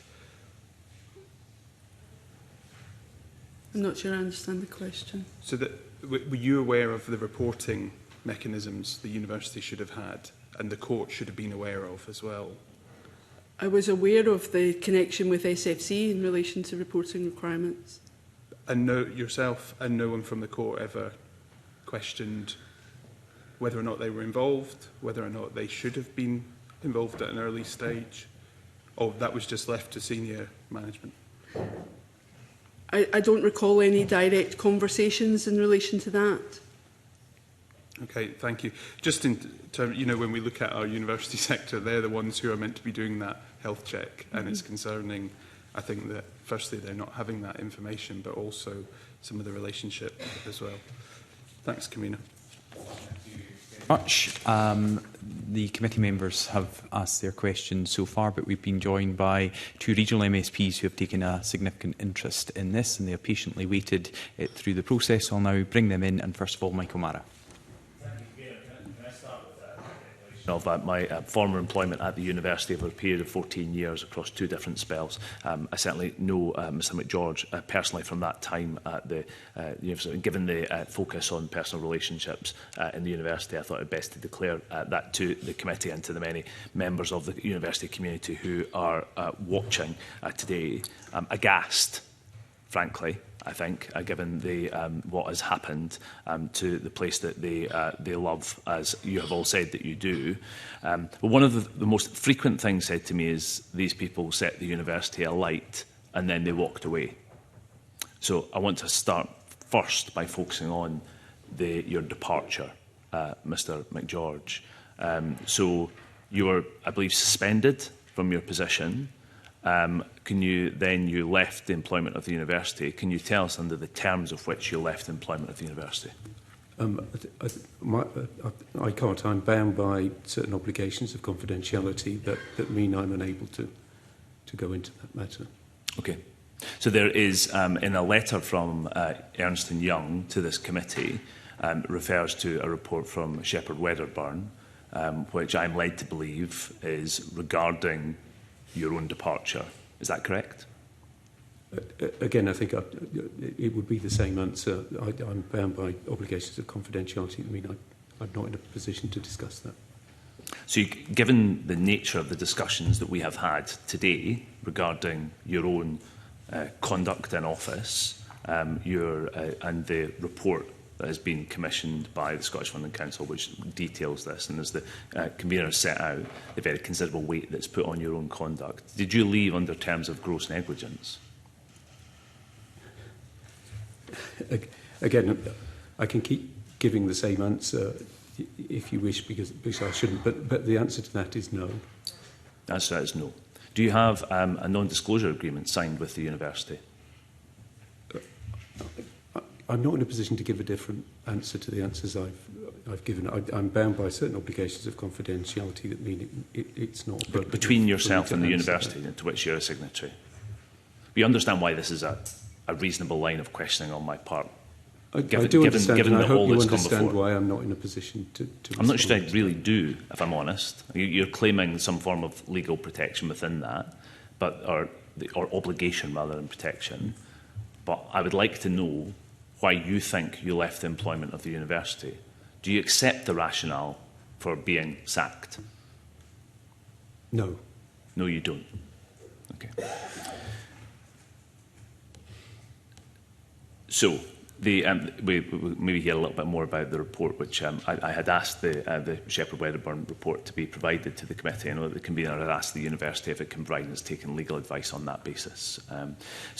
We've heard. Well, in fact, let me then come to Peter Fotheringham on the same point. Your own departure from the university, Mr. Fotheringham, is described to me by various people as the first external indication of the clear turmoil that was going on behind the scenes. Did you leave because it was getting so bad? No. No. Why did you leave? There are multiple reasons. I think the main reason I left was because, for me, and it can probably has been covered in some of the earlier questioning, that it's very difficult to be in a job where you're not enjoying it, engaged in the level that you should be. It was a very big and difficult position. It was my first role as finance director, and I found out very quickly how lonely and challenging a role that can sometimes be. And I had some reminders in life how short life can be. So I was approached about another role that focused heavily on positive culture and engagement, and that was in probably April, May 2024. I followed up that approach and I was offered the position, so I thought it was the right thing personally for me to move on. I did understand that would be a difficult thing for the university in its current predicament. Things, were going the wrong direction. So I was very clear that I didn't want to shorten my notice period in any way, and that I would, see that through and not take any kind of shortened period through the annual leave that I hadn't taken or anything like that. So it was a personal decision. So I think people would struggle to believe that, given the contents of the Gillies report and the evidence we've heard today, that the unfolding crisis behind the scenes played no role in your decision, that you thought that you should no longer be Director of Finance. I think the challenges and the position the university was in created the kind of feeling, and were definitely a contributory factor to a contributing factor to the overall emotion in terms of the decision I made. I wasn't seeking another role, so I was approached about the role, but it felt like the right thing to do for me at that point in time. Okay. You've both mentioned, Mr McGeorge and Mr Fotheringham, the longer-term challenge of the university faced. A cycle of financial, certainly not crisis at the level that the university is facing at the moment, existential, but over a long period of time. I want to touch a little bit on the strategic posture of the university. What was it trying to achieve? So, Mr McGeorge, what do you think the university was trying to do? Where was it trying to go over the last couple of years? I think the direction is set out in the university strategy that we were following, Michael, which was about transforming lives, being as successful an institution as we could, remaining a research-intensive institution, and taking forward kind of 3 key strategic priorities around academic excellence and performance, growth and globalisation, and getting our kind of corporate infrastructure and things to the best possible state. So there was an array, a kind of vibrant campus agenda, and to try and do all of that and be as financially sustainable as we possibly could. And the target was expressed as to be a £500 million turnover organisation. I think that was at one point set as an aspirational goal out of a court retreat, as something that in the environment that we believed we were going into with the kind of positive headwinds around international student recruitment was potentially achievable and would give the university a kind of level of critical mass that could enable us to perhaps break out of being an institution that was permanently kind of at or around break even or a little bit worse. So it was about trying to grow to a position where we were able to be much more masters of our own destiny. But I think we quite rapidly realised that the changing environment around student recruitment in particular was such that wasn't a realistic. Not rapidly enough, but we'll come back to that. I think so. This mismatch between what you both have described in this evidence session as a long-term structural problem in the university in terms of the fragility of the finance and betting the house on growth, betting the whole thing, and the people who are paying the price now are the people who are losing their jobs en masse, at least 300, potentially many more. I mean, that has been a catastrophic bet placed by you as the Chief Operating Officer, the Finance Director and the Principal, hasn't it? I think it's a bet that just about every university in Scotland has had to place, and most in the UK have also had to place. You know, we have had 15 or more years, I think, of chronic underfunding of teaching and research in our nation's universities, such that we lose money on every student and pretty much every research grant that we take.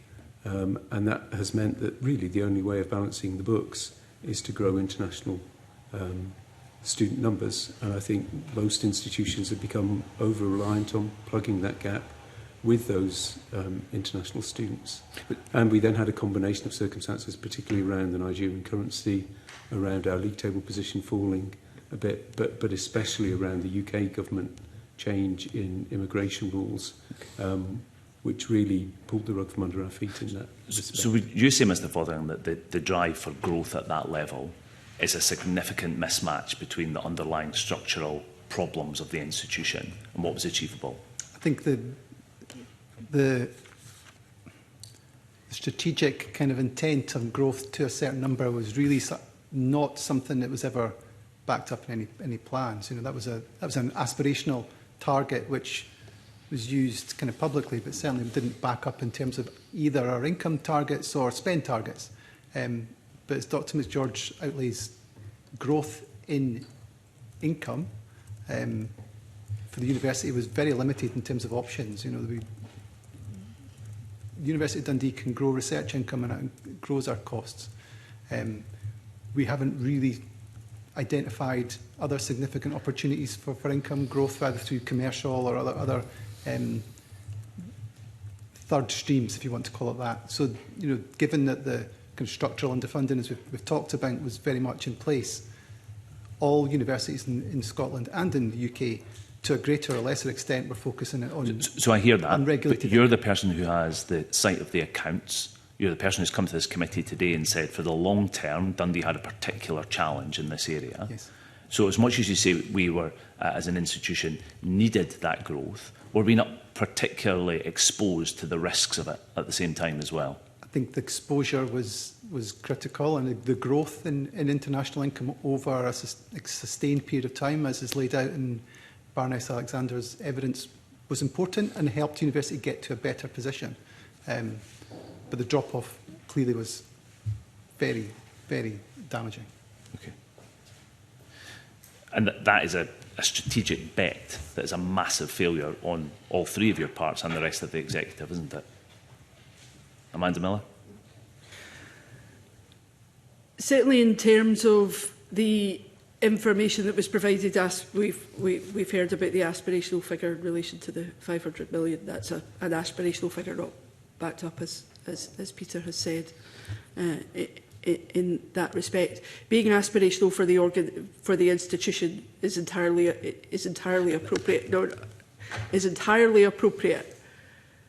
The way things have played out in terms of endeavouring to deliver that, in terms of presentation of papers, etc., to be able to make meaningful decisions and avoid where we're at, has been far from ideal, and there have been missed opportunities in that respect. So aspiration is one thing. What the Gillis report describes this as is hubris. Hubris on behalf of the institution, and particularly on the role of the principal. So he said in his in the annual report in July 2025, the year covered in this annual report has been one of consolidation, achievement and continuing recovery from the challenges of the pandemic, and an institution blooming in the face of considerable headwinds. I mean, that was entirely untrue when he said that in 2025. Wasn't that right, Jim? Jim McGeorge? I think you'll have to ask him that, Michael, but it certainly doesn't look right now, does it? Sorry, 2024. We're not quite at July 2025 yet. I think he would still be saying it now if you hadn't been caught, if I'm honest. So can I come to then the issue of the cash position? Because we'll maybe come back to the recruitment side of this, but Gillies' report identifies directly, Jim McGeorge, the huge amounts of expenditure that were ongoing. You've said that the finance team was under-resourced in your evidence today, but instead you had a massive expansion in the number of academics. Did you not make the case that actually your finance function needed more resource to make sure that you had a resilient organisation while you were employing hundreds of additional academics? It would be Peter to make that. Well, you're the person, you are responsible for the budgeting of professional services in the institution, both on the expenditure and the savings side, am I right? Or you were? Yes, for the professional services directorates. So did you not make the case at that point to say there was under-resourcing of this capacity, which we've seen clear evidence of today? I didn't, no. You didn't, okay. But you continued to sanction, and you're on UAG, massive expenditure across the whole of the organisation. We sanctioned expenditure where we thought it was justified and merited according to the strategy. But the strategy was wrong. So can I ask in particular about the allocation of the money from Ex Essentia? So a commentary in the Gillies report about the fact there was complete lack of clarity as to how this money was allocated. Mr Fotheringham, how did you understand what that the exit from the Ex Essentia company and where or whether that money was earmarked? I think it's probably important for me again to highlight when Ex Essentia spin-off was generated for the university. I wasn't a member of UEG and didn't attend any court meetings, so I can't attest to any discussions that were had at that point in time. My understanding was that the monies would not be spent as like a wish list, really, I guess, is probably the key thing. That the kind of strategic intent was they would bolster the university and support its strategy renewal. I did, at a point in time, look into what because we talked about ring fencing as a kind of general term, what that would mean legally, and could we do that, which wasn't something that was possible really without So when did you take that advice? No, ex-ante was 2021, so probably between 21 and 22 in terms of how that would look in the financial statements. What would we need to do in order to call it a ring-fenced amount, a ring-fenced reserve? But it was theoretical, it wasn't practical, it wasn't on request of anybody's asking or questioning. It was more around just so I understood what does the term ring-fence mean and what's the benchmark for delivering that in the financial statements. But my core understanding was that funds could be used to support the renewed strategy. That renewed strategy was published in 2022, to my recollection, and part of that was again about renewing the capital programme for the university and the kind of serious underfunding of capital and fixed assets across a kind of sustained period and the key opportunities that would involve going forward. Mr McGeorge, did you believe that that money had been ring-fenced? I didn't believe it had been ring-fenced in a kind of structural way, but that it was to be used to drive and help deliver the strategy. Were you surprised when it turned out it had been spent? Yes. You were. So £40 million you thought was ring-fenced, theoretically, we hear, and suddenly you were surprised it was gone, despite the fact that you were the person who was sanctioning the expenditure on capital, the kind of capital programmes that Peter Fotheringham... Is that a surprise to you, Mr Fotheringham, that Jim McGeorge didn't realise £40 million had disappeared? It's a surprise to me that anybody doesn't know that the uses were part of that strategy. I was very clear that they were there to bolster the university's position. Without those funds, the university was in a very poor liquidity position, and that was critical to the university's position in 2021. During the kind of COVID period, we had very little cash, and that made a transformative difference to the position. But the university was never generating enough cash to spend in its fixed assets programmes itself. That was very clear from the budget process and very clear from the numbers presented. So, Mr McGeorge, how do you react to that? Your Director of Finance thought, just assumed, perhaps, or that you would know from an examination of the accounts, and then what was your reaction when you found out that £40 million had gone, that you had spent it?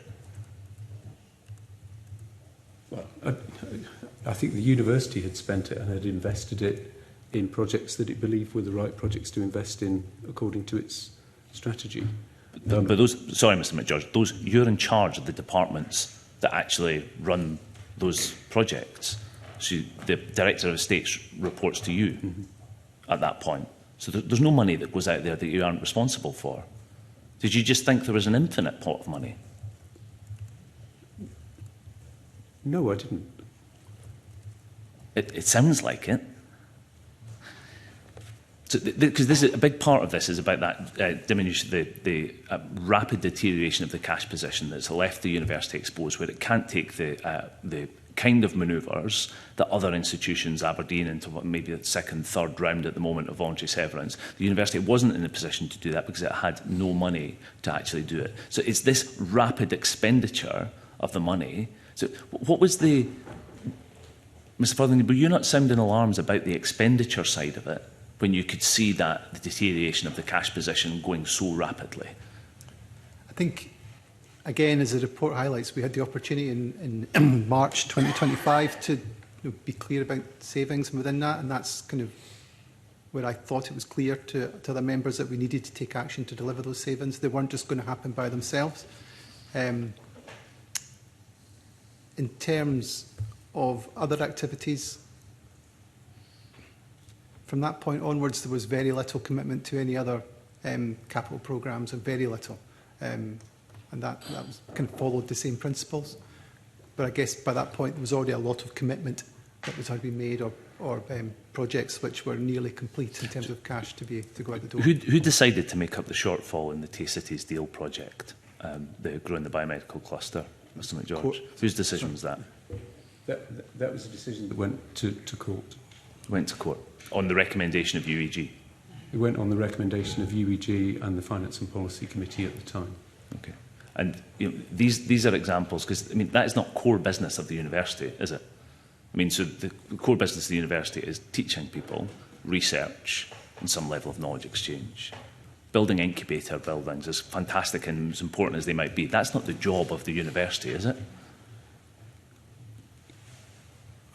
I think that the former principal would say that the university is a key engine of Dundee, and that actually supporting the creation of a life sciences innovation district and an innovation hub that could create new businesses for the city was a positive thing. And that decision was made when I think our financial outlook was rather different from the one that applies now.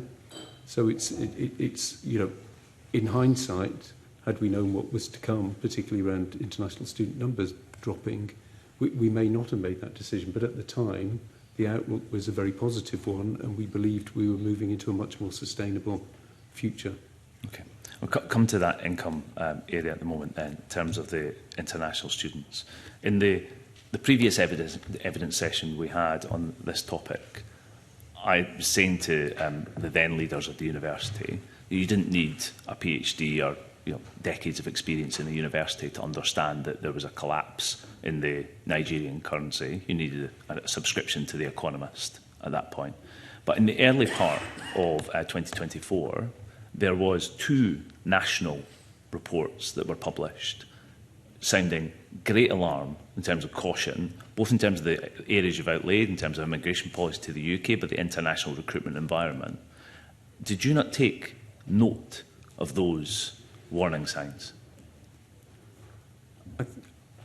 I think we did. I think the people in our organisation whose expertise is in that area came forward with a figure for the kind of level of reduction that we might expect that was built into the budget. That was the 25%. At that June meeting, the evidence we have from Wendy Alexander, she said that she asked for that to be 35%. Yeah. But that wasn't changed. It was continued at a 25%. Why was her advice disregarded, given the public warnings? Well, I think there was an agreement to model the 35%. But the budget remained at 25%, is that correct? The recommendation was, I believe, subsequent to the budget approval. So it was approved at 25%, despite the fact that these warning signs externally were being sounded? Subsequently. So that was subsequent. But the public warnings from Universities UK and others were prior to this, weren't they? When everybody else was... And let me come into a conversation I had directly with Professor O'Neill, Shane O'Neill, when he said that there was a perception within the University Executive Group that for some reason Dundee would buck the trend. That for some reason Dundee would be different to other universities who were seeing large collapse. Is that not the case, that you just thought the university for some reason would be different? I didn't. Our recruitment, I think, held up reasonably well in the September of 2024, and I think there were people who did feel that there was a possibility that we might do a bit better than the rest of the market in January 25. We'd had some quite positive January recruitments in the past. That turned out not to be the case. But the figure that was landed on for the budget of 25% was from the international team and the people with expertise in that area, and that's the figure that we went with. And there was, because I've also spoken to sources in the university and student recruitment who have said that they were sounding the alarm on this way before. They were saying these figures were just entirely unrealistic, and that management were told this, but you didn't listen. I wasn't told. I believe that the 25% figure had come from the team that is responsible for pulling those figures together, and that was an appropriate figure to build into the budget. And so into the autumn, the underperformance in the September intake, that accounted for approximately £9 million of against budget in terms of underperformance. What was the level of savings that were written into the budget at that point? Mr. Fotheringham? So the budget didn't move, I guess, what you're talking about in terms of forecasts changing. I haven't got any, it's been quite a long time and I don't have the numbers in front of me, but clearly a significant reduction in income when you've already got significant savings was going to be a big challenge. But the savings weren't being realised, were they? Well, the savings could only be realised going forward in terms of the plans of the different units across the university. But the headcount was going up. So at a time that there was £35 million of allocated savings in the budget, headcount was increasing. Mr. McGeorge, those decisions to continue to recruit more and more people. We clearly should have stopped recruiting in early 2024. I think I've said that several times now, and instead we ended up doing that in September rather than February, March time. Yes. Okay. And can I come to one specific instance on the 23rd of October, the Audit and Risk Committee of the University met, and they prepared, there was a minute of that meeting that was to then be presented to court on the 12th of November. So that minute says, at the balance sheet date, the university had access to a £40 million revolving credit facility of Bank of Scotland. This RCF has never been drawn since the initial agreement in 2016. The RCF has been renewed since the balance sheet date and is now in place until October 2026. None of that's true, is it, at that point, given the evidence we've heard today? So there was no access to a revolving credit facility, and that had not been renegotiated with the bank, as Mr Fotheringham's already told us. Can you tell us who would have prepared that minute, Mr McGeorge? Prepared the paper. It would have been the finance team. Finance team. So who would have been responsible for that at that stage? Peter had left, so it would be, and I don't think the interim director had started at that point, so it would have been the deputy director of finance at that time. And the papers that go from, so could you name that individual, the deputy director of finance at that time? It would have been Deborah Stanfield. Okay. And that paper then has to be signed off by UEG before it goes to court, doesn't it? Yes, it would normally be signed. But you didn't know that these things were untrue at this point when you were signing them off? I didn't know that we had breached the covenant at that point. Okay. But then at the meeting of court on the 12th of November, a note is issued to say, please... want to stop you. Okay.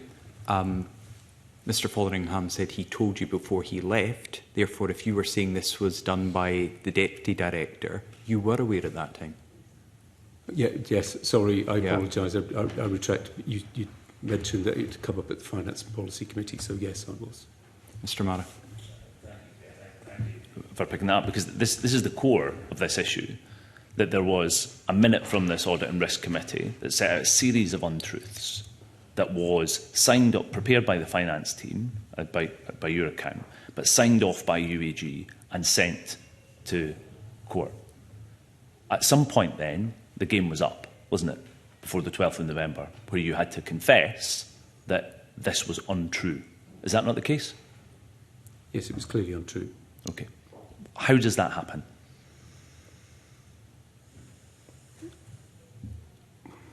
I think at that point, everybody was moving very quickly, trying to address the issue of the university's financial position and how we were going to save on staff costs. And but this isn't about addressing it. Hold on, Mr McGeorge, hold on. This isn't about addressing it. This is about covering it up. This is about saying, at this point, there is no problem, or there's a very limited problem. So we're presenting a paper that says it's all fine, and then something happened in that couple of weeks that it became clear that the game was up. Is that not right? Yeah, I did not deliberately withhold information from the Audit Committee. Is that what's covered in the Shepherd and Wedderburn report? No. No. Okay. In this period of time, there's also missing management accounts not presented to UEG in periods 9, 10 and 11. Is there any justification for that? Mr Fotheringham? Is that after your period of employment? Is that before? During? It was during my period. So why were they not presented to UEG? To the best of my recollection, sorry, the period 8 management accounts that went to the Finance and Policy Committee were late as part of the challenges we were facing, late for UEG in terms of the challenges we were facing and in terms of sheer workload and resource capacity in the finance team.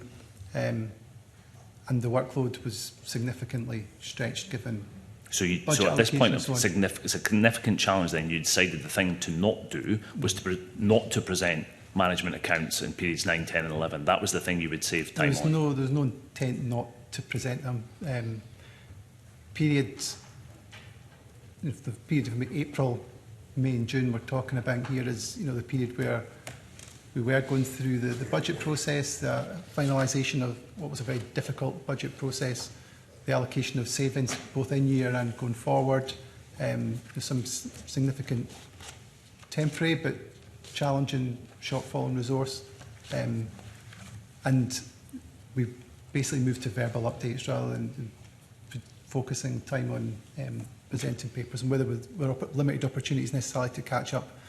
But once it was pointed out, they were definitely shared in full. Okay. And was there a view then that these the knowledge that UAG had at this point, Mr McGeorge, should not be shared with court for some reason? No. I mean, there's a false minute that was then sent to court that UAG signed off. So, again, I'm not hearing any rationale as to why that is. I'm coming to court in a second. But in terms of, there seems to have been a culture here where actually there was no real faith in the oversight and governance mechanisms. You saw it as a pliant organisation that wasn't asking the right questions, and you were counting on that in some regards, happy to send them false information. No, I would never knowingly send false information to the governing body. Okay. Amanda Miller, what were your strategic priorities as the Chair of Court across your time in office?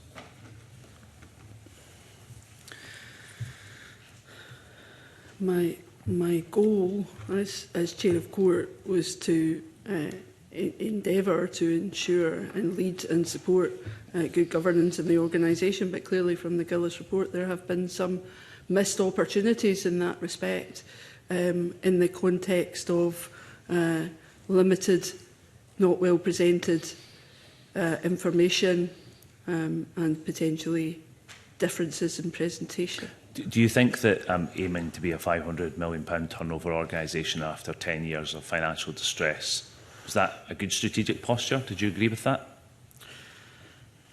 We talked earlier about aspirational, and I don't think it's directly in the strategic direction, but growth was an ongoing conversation, and we've heard, and I know the committee have heard a lot in other sessions about the need for cross-subsidy and having growth in certain areas in order to be able to deliver that cross-subsidy. Because I've reviewed a number of your reports to court in terms of the reports that you submitted on a regular basis to court, which are essentially amount to an account of your diary, going to openings of galleries. There's a picture of your dog in one of them. There's no sense of strategic intent for the organisation in that at all.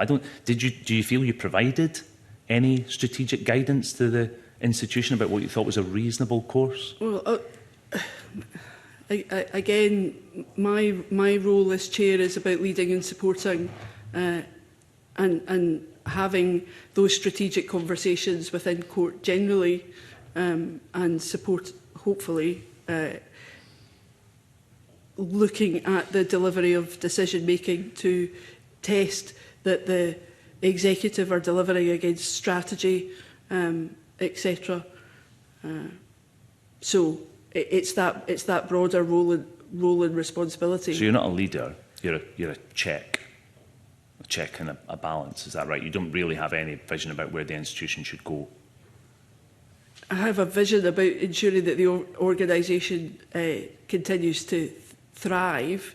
The challenge at the moment is that we've found ourselves in a situation where that has become incredibly difficult, and that resulted in my resignation in order to facilitate, in the hope of facilitating change, because I felt that I wasn't whatever I was trying to do wasn't achieving what was necessary in order to deliver that change, because I feel the pain and the distress.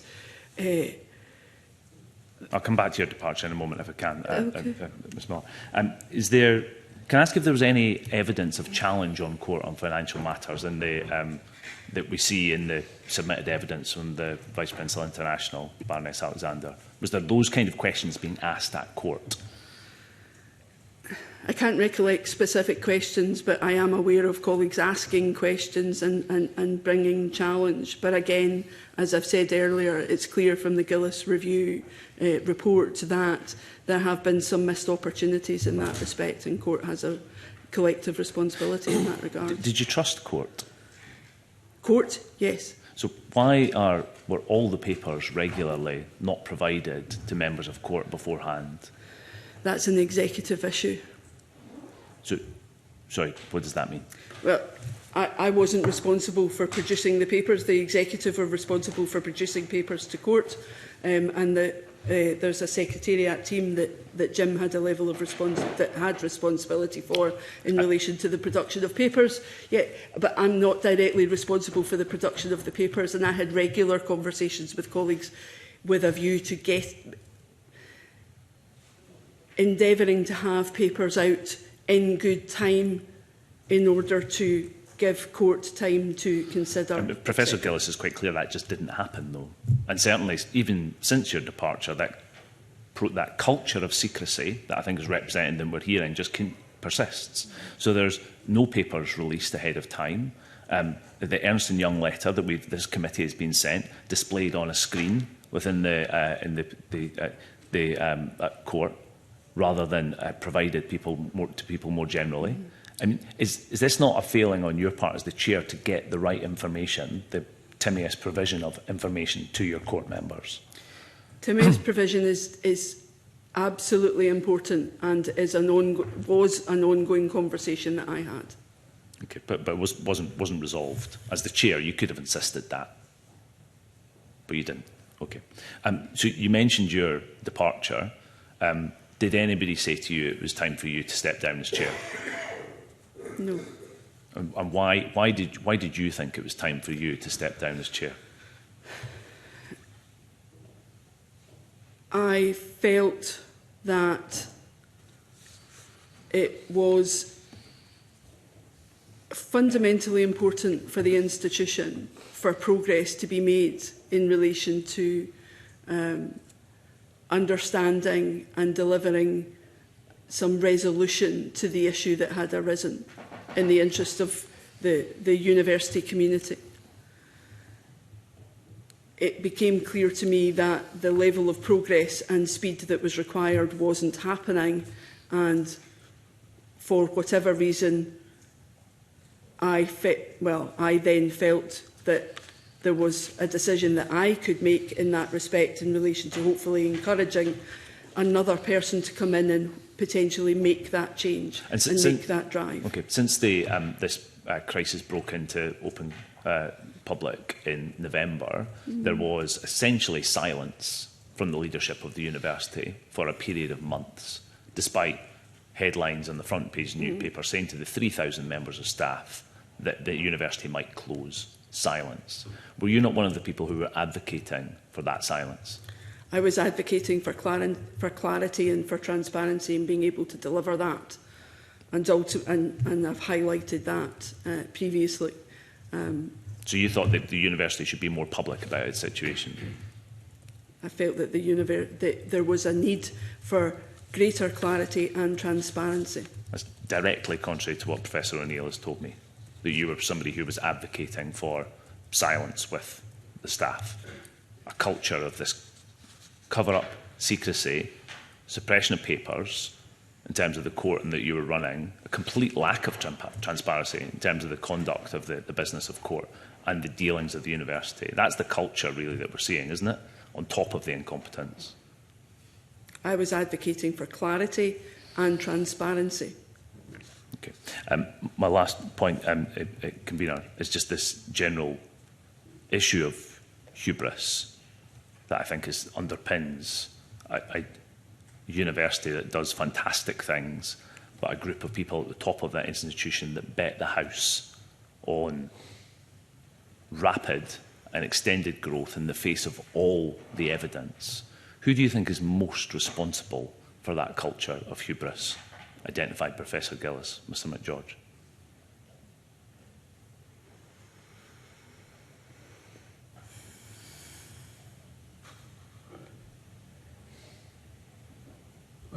I think that in the end, the culture comes from the very top.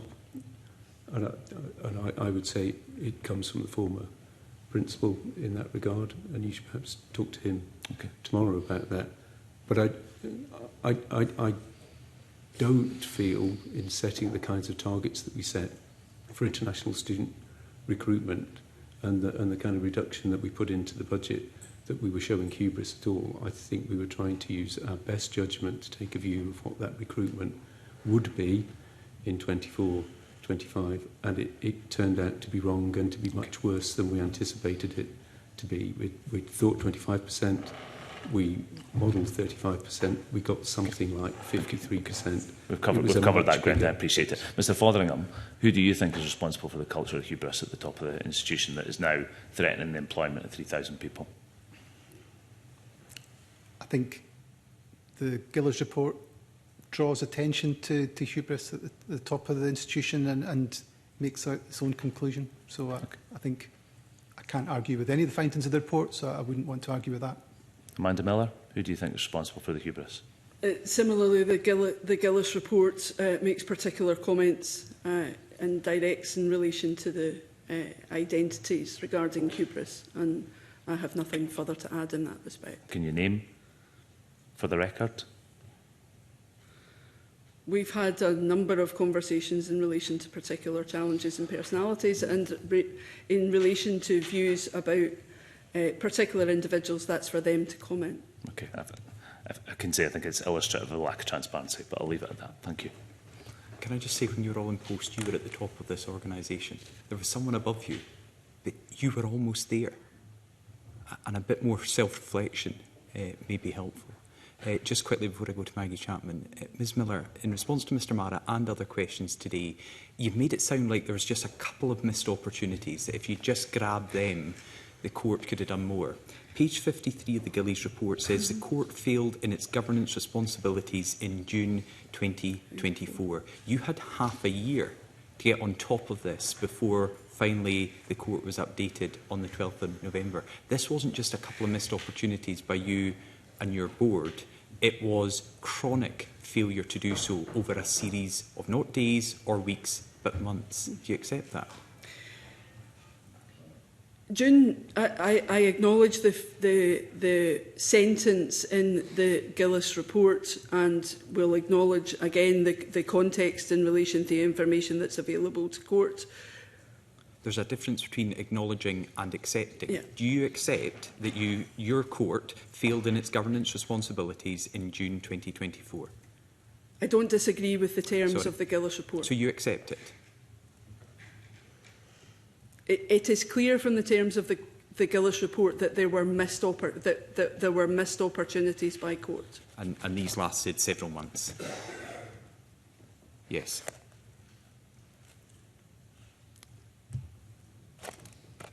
Over a period of several months, up to half a year? If we had caught the opportunities, the period of months would not have been the case. I just, because a number of people have asked about this and we've not really got to the bottom of it. On the management accounts that weren't provided in periods 9, 10 and 11, the Gillies report, page 33, says it's not clear why it happened, and I still don't think it's clear why it happened. But crucially, who decided that these papers would not be provided? Whose decision was that? Mr Fotheringham. So there was no individual decision not to present them. There was just a failure to complete the work in order to get them to UEG. Dr McGeorge, at the university, 16 years, company secretary and chief operating officer. When you didn't get periods 9, 10 and 11 to the university executive group, what did you do? In hindsight, I should have asked and demanded that those reports were provided. What is an explanation or a reason for not doing that? Because I had confidence that Peter and the team would flag any issues or variances or exceptions that were coming through in those draft versions. But yes, in hindsight, I should have asked, because I think the more pairs of eyes we had on the more management accounts possible, the more likely we might have been to have spotted and moved earlier to start that process of freezing posts and launching VS. Do you bear the greatest responsibility then that these weren't provided as company secretary? If something as fundamental as that is not being provided to the university executive group, I would think you're responsible. I bear some responsibility. Some or... I bear a major responsibility for that, yes. Maggie Chapman. Convener, and good afternoon, everyone. Before I start my questions, can I just put on record my register that I was earlier this year elected as rector of the University of Dundee, a post I will take up in August this year, so I'm not currently rector, and when I am in that role, it's a non-financial role.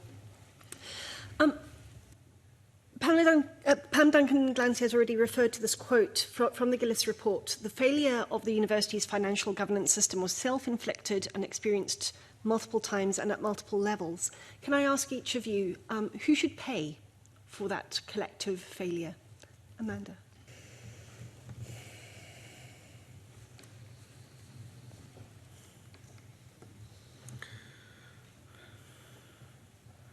In terms of taking responsibility, I have taken responsibility for my part in it, and in terms of others, I am optimistic and hopeful that those who remain within the university are in a position to hopefully resolve many of the issues, and I appreciate elements of that with additional support. Jim? I could go again. I take responsibility for my failings in that regard. Similarly, I think we try to be as open and accountable today for my failings and my share of responsibility. So I think I'm completely understanding that I need to take a share of responsibility for each of the things that could have been done better, made clearer, or achieved to a higher standard than they were. So not the nearly 700 members of staff that earlier this year faced redundancy. Those compulsory redundancies are still on the table, but it's them who are going to pay the price for your and others' failure. Is that right? Is that justice? It's not right, and I wish that wasn't the case. I wholeheartedly wish that wasn't the case. Be in no doubt, though, if we had started taking action earlier in 2024, there would still have been quite significant, I think, levels of job reductions, but I accept they wouldn't have been at the level that is now proposed. Okay. We've talked a lot about when we knew what. I want to go back a little bit further to April 2023, when the STUC called the University of Dundee a rogue employer because of the way that the university was managing job losses and industrial action. Given the situation then and that statement by the STUC, did that give you any cause to think about how things might and should be done differently? To improve relationships, to open up conversations with staff and the wider university community? And Jim, I'll come to you first on that. I don't recall the specifics of that instance. I do remember the phrase rogue employer, but I'm afraid I don't recall at this point from April 23 what precisely that was about, I'm afraid. But again, if you wanted to provide me with more information, I would happily respond according to my recollection. Okay, I suppose if you recall the phrase rogue employer, did you attempt to do anything differently in relation to industrial relations, in relation to speaking to staff and students on campus, in relation to improving how management was viewed by the wider university community? We had, I think, regular meetings with the campus unions, which I was part of.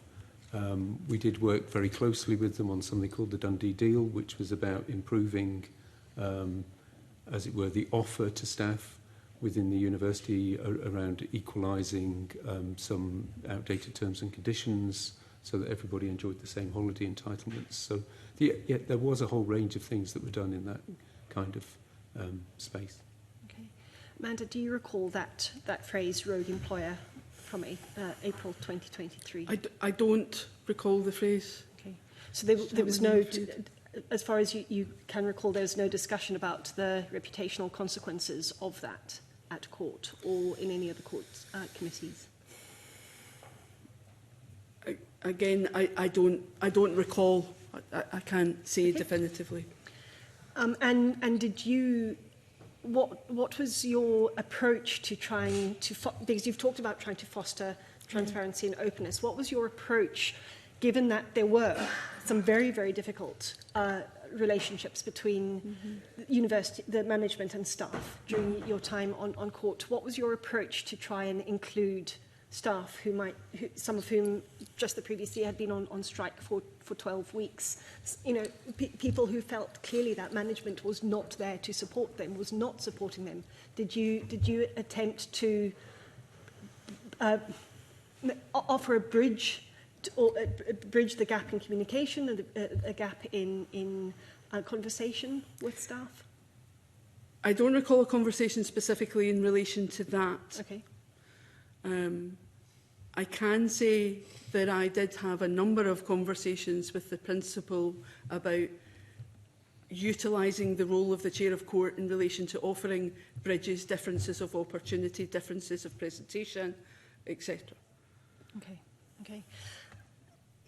If I can ask a couple of questions around how court was supported to do its role of scrutiny, and I'll start with you, Amanda, if I may.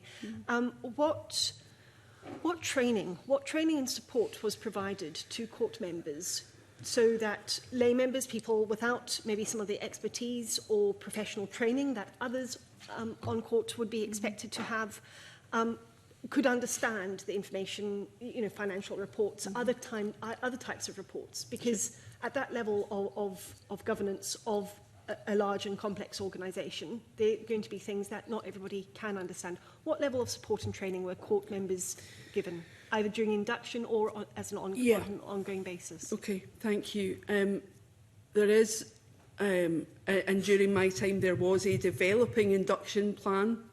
There was an induction plan that was in place at the time, but it continued to develop and evolve in relation to building on some of the complexities in particular that you highlight. I advocated for, and ultimately we did get, specifically court-oriented finance training, although I would say it took longer to get than I would have liked, and with hindsight, ever more so. And court colleagues were, at least on an annual basis, given access to particular training opportunities and asked to liaise with the Secretariat colleagues if there was anything in particular they wished to attend. And you know, were sort of mapping of skills, mapping exercises of court members done on more than one occasion, or was it just when, you know, at the start of a new academic year, or were those kinds of mapping exercises done at all? Skills, if I recollect correctly, skills matrices did exist and were refreshed. It was something I was in particular looking at about how we could make it more effective rather than a check exercise. Okay. And in relation to particularly understanding of and assessments of risk, what was the training and support given to court members on that? Specifically, I can't recall training opportunities around risk specifically. Jim, can I come to you? Similar questions. What was your expectation or understanding of the support that was available for court? And as secretary, obviously, that was a role that you should have been involved in. So Amanda's correct. There was a regularly updated induction programme for new members. I think we were conscious that induction programme could be very focused on a small amount of time and an awful lot of talking heads. So there was an attempt made to start to broaden that out somewhat, to have, for example, individual committee training sessions. So I think the Audit and Risk Committee would have an annual session where they picked a topic and they received training on it. And as Amanda said, there's a learning LFHE Governor Development Programme that all members of court also had access to and could go on different courses around. I can't remember any specific risk training, but that may just be a recollection thing on my part, I'm afraid. Okay, and I suppose, were you of the view that court had what they needed to understand the papers that were presented to them when indeed papers were presented to them? I think court members are, particularly lay members, chosen on the back of their kind of skill sets, their experience and expertise in business, or the professions, or the charitable sector, or the voluntary sector. So they come with an existing skill set. I think what they often don't have is the HE-related context. So a lot of the focus on the induction is to try and ensure that we impart as much information about that as we possibly can. It's slightly different for staff and student members because they know rather more about the internal side of things. So with them, the training is often on more of those kind of wider areas. So, as somebody who sat on a university court for over 6 years, I'm aware of the different expertise and opportunities that the range of membership brings. But I suppose my question is really, were you aware of any gaps in understanding, gaps in knowledge, gaps in skills, gaps in expertise? And if so, did you do anything to try and remedy that situation? I think, the skills matrix was put together on the basis of the kind of broad skill sets that we felt were required within the court. And, in my view, we tried to recruit people for specific expertise when vacancies came available. So if there was a vacancy that arose and we felt we needed, for example, more marketing expertise, we might go out to a recruitment agents, for example, or in our advertising for new court members, seeking people with that particular skill set or saying they would be particularly valued. So we did, and I think the Court Secretariat, working with the Governance and Nominations Committee, did quite a lot of work looking at that sort of thing. But as far as you're aware, there wasn't any specific recognition, okay, we need this on court, we don't currently have it, we don't have a vacancy, therefore we need to upskill the members who are there? I don't recall an example of that. Okay. At the point of your departure, do you know what was number 1 on the risk register of the institution? There would have been a cybersecurity risk on there, I think, and there would have been a student recruitment orientated risk, or a financial sustainability risk. Okay. Amanda, is that your recollection as well? Those two?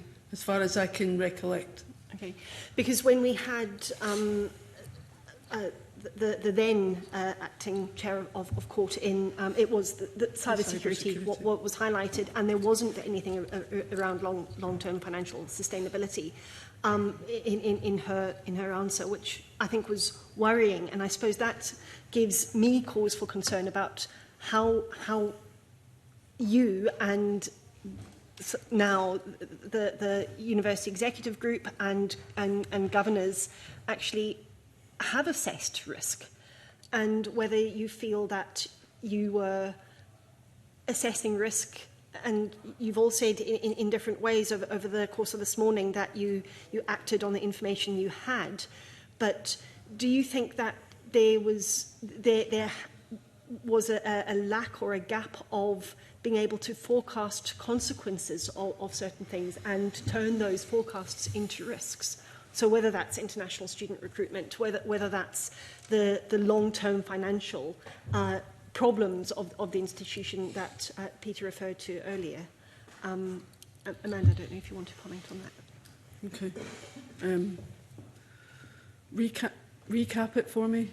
So I suppose, given that there was no specific, or you can't recall specific issues raised with gaps in understanding or ability to assess risk, how did we not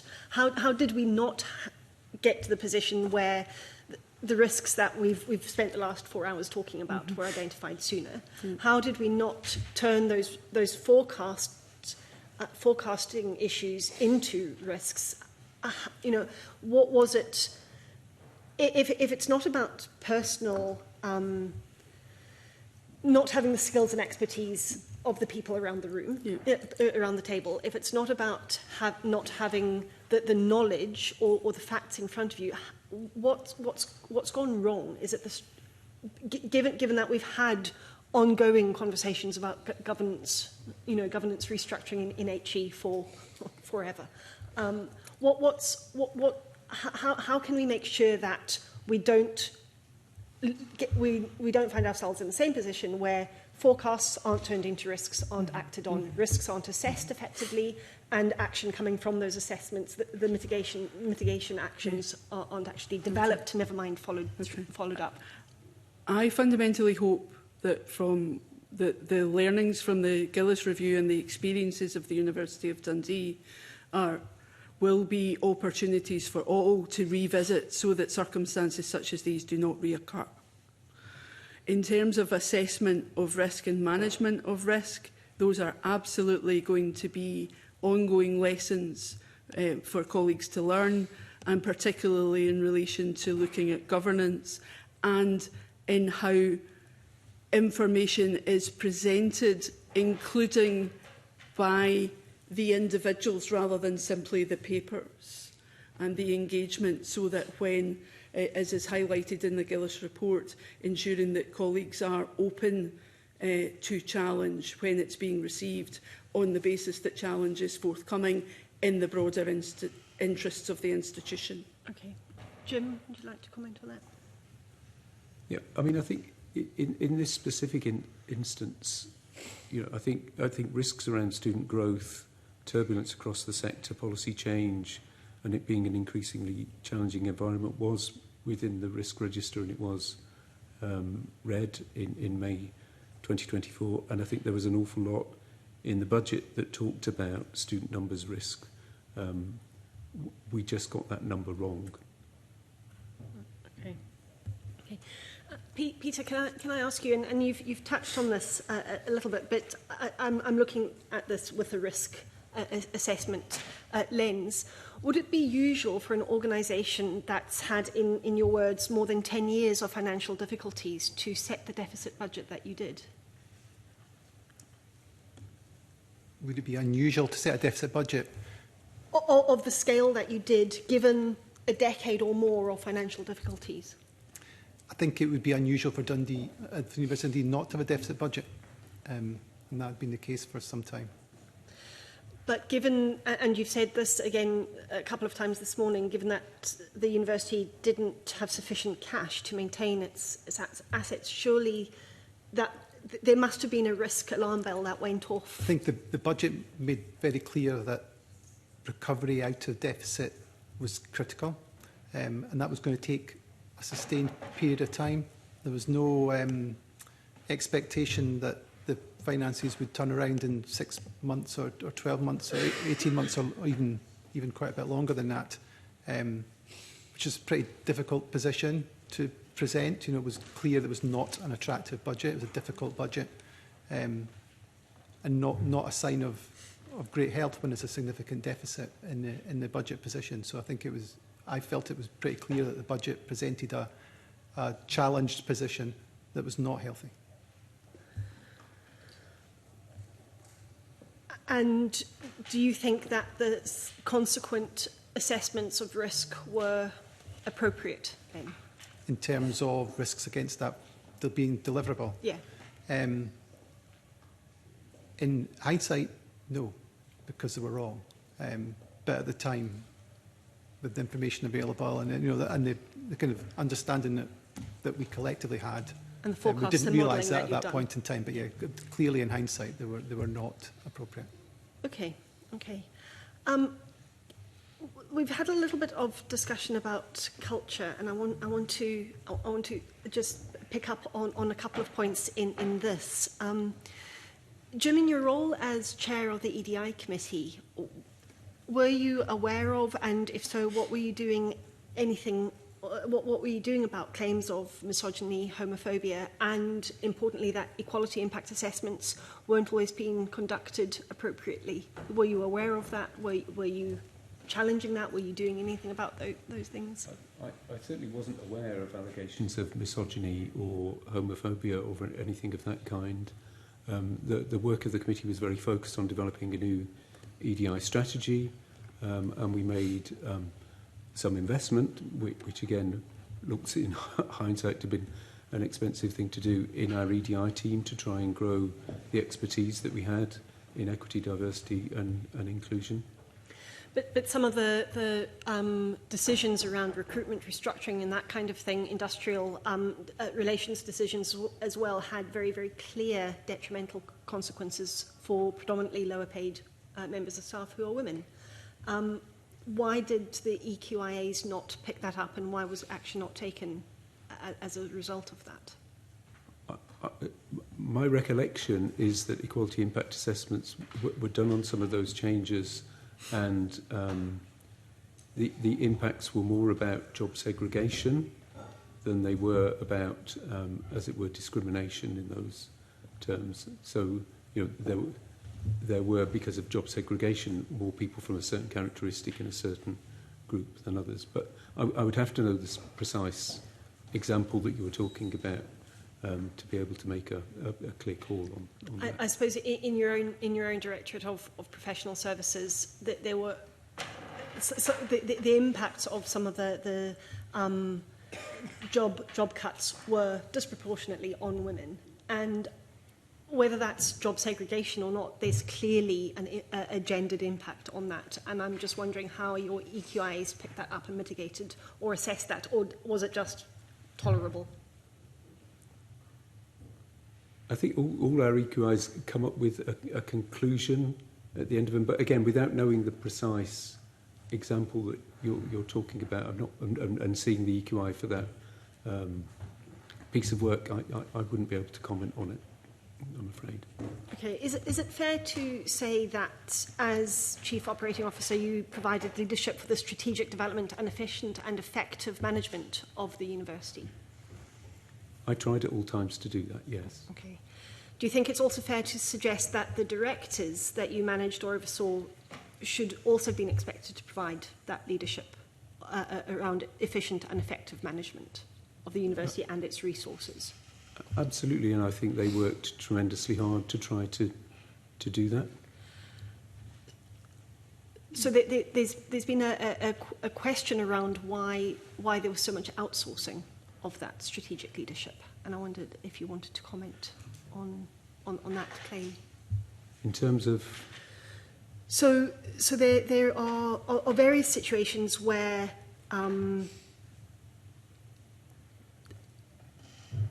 leadership or management or strategy decisions were actually not made by the university executive group, but were sort of outsourced to consultancy companies, to other organisations, because of existing relationships that they may or may not have had with the university.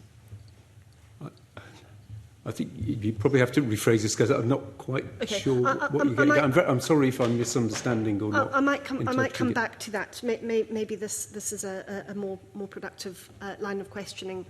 Again, and earlier today, there were some discussions about the relative growth of certain parts of the university when others were struggling. We've heard quite clearly that the finance team was under-resourced and was struggling to cope with its stretched workload. But at the same time, the executive and strategy offices was ballooning. And I suppose there's a question about whether there's ever a point where you challenged, given your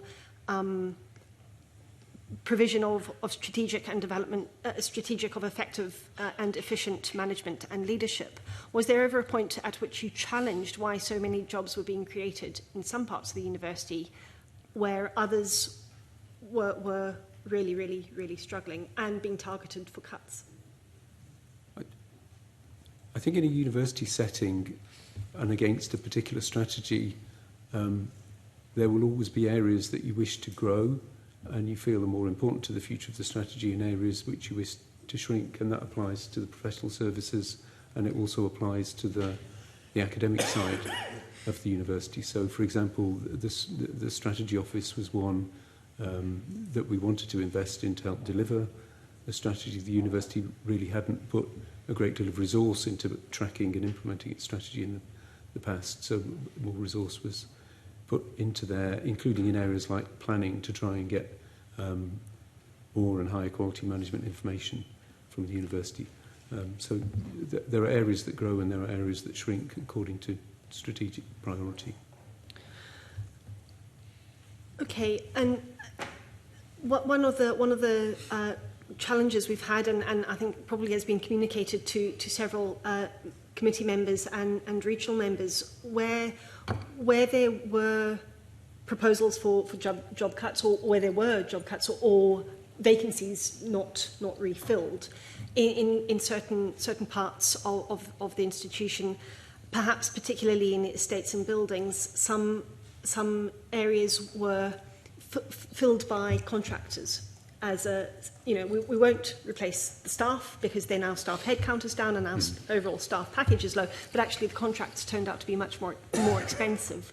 How do you square that with your provision of effective and efficient leadership and strategic outlook?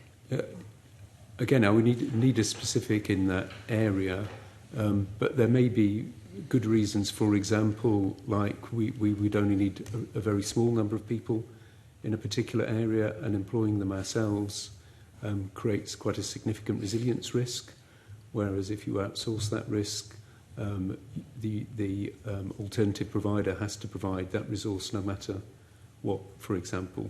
But without knowing the specific case, I can't really comment. But there can be reasons why an outsourced approach would give you a more effective and resilient service. So the maintenance of heating systems in laboratories, for instance, used to be managed by on-site university-employed maintenance people. That was outsourced, and labs had to be closed for a day because they couldn't actually fix the problem that was happening. Lab time lost for staff, for students, for research, and because the maintenance people, the outsourced contractors supposedly there to deliver the service, couldn't get to Dundee because they weren't based locally. Well, that's obviously not something that we would desire. But it happened more than once. It happened repeatedly. And it was a direct consequence of not employing staff for the university and outsourcing those kinds of systems. I'm simply not aware of that instance, I'm afraid. Okay. Who should take responsibility for the failure of the Blueprint admission software? I think ultimately I was head of professional services, and therefore I have to take responsibility for the fact that implementation did not go well. I think there are a number of reasons why that happened, and there's obviously a lot of detail. I understand there's a lessons learned report that's been written into that, but I don't. I'm not going to shy away from the fact that as the senior-most person in professional services, I have a responsibility in that area. Were you involved in its procurement? Do you recall? Or was that delegated to not per se. It was delegated, but we, in many ways, we didn't really procure that system. The university halted development on its on a new student record system, and instead decided to invest in its existing system. So the Blueprint software was one of the existing packages associated with ASIT's tribal system. Okay. I was also going to ask about specific questions around procurement breaches. Would you be able to answer that around the EAB Global Strategic Consultancy used, and why you went with that rather than other bidders? There was a breach of the public contracts regulations that was not put up to tender. The project went to EAB Global. I think that situation is quite complex, and I would be very happy to provide the committee with a summary of that, if that would be helpful. I think, given that there was a clear breach of the regulations, that might be useful to have. I would be happy to do that for the committee. I think my final question, and this is maybe a question to you all, Amanda, I'll start with you because you kind of touched on it earlier. One of the things that is very, very apparent in all of this, there's a lot of upset and hurt on campus. People, staff, students are worried. You've all expressed your sorrow and regret at that. But I suppose that there's something about there maybe no single point of failure or single individual thing that can have and should have happened differently. But given that we are where we are with the University of Dundee, what is the thing that you would say to anybody in the current and future University Executive Group and on court to give them the information that, or to ask the question about things that you wish you had done 2, 3, 4, 10 years ago? What is that one thing that you would say to current and future UEG and court? I would build on what I talked about earlier in relation to the kind of, from my role, the reflection of building of trust and potentially acknowledging the difference and the potential challenge that came from being able to achieve that. What I would say in broadest terms, both to UEG colleagues and court colleagues, is engaging with your colleagues is so incredibly important. And while UEG or executive colleagues and court colleagues have very different roles, the responsibility and the care for the institution means that it is imperative that any particular interests that you may have, you need to be open enough to share them and have those conversations in the interest of the institution, because that's what everybody is there to serve. Okay. Jim? I would say that it would be about providing as much and as comprehensive information as possible in as open and transparent way as possible, and being open to challenge and challenging yourself and others in a positive and constructive environment. Okay, thank you. Peter? There are some very good recommendations in the Gillies report that I think should be the underpinning of anything that goes forward. And I think if I were to speak to any of my former peers or future successors in the role, I would suggest very clearly following up and not assuming that no feedback or positive feedback was the right thing. So follow that up, speak to people individually, test that what you think you've said and prepared actually is what's been heard. Okay, thank you. I'll leave it there. Thank you very much. And a couple of very brief final questions. Pam Duncan-Glancy. Convener, and I will be really brief. Amanda, can you explain why you agreed to expenses out with the expenses policy for the principal? I don't recollect doing that. Did anyone else on the panel agree to any of the expenses that were out with the expenses policy that it looked that we've had evidence to the committee suggesting that the principal's travel at some points, hospitality, accommodation at some points were all out with the expenses policy? Was anyone aware of that? I was not aware of that, and I didn't have a role in approving the principal's expenses. So. I had no awareness or approval role within those, so no. Okay. Did he approve his own? I can't answer that. think approval was through the principal's office, and I'd understood that they would liaise with finance, but if Peter says that wasn't the case, that may not have been the case. Okay, because one of the reports you'll understand that we've been given does say that there were expenses paid out with the policy. And if they were being approved from within his own office, as operating officer, as chair, as financial director at the time, did no one ask questions about that? I would have if I'd known. Okay. Same here. I think the process was set up to allow for approvals to be done appropriately for all university employees, so nothing was brought to my attention that wasn't happening at the time. Okay. And the policy is quite explicit that you are responsible. You do need to sign that off, Ms Miller. Were you not aware of the policy? I'm aware of a policy, but I wasn't involved in signing off the principal's expenses. So you didn't think any of these expenses breached the threshold where the policy requires you to intervene? I didn't see his expenses. So no one shared that with you? Okay. Ms Duncan-Glancy. thank you. And then just one final question on a different matter.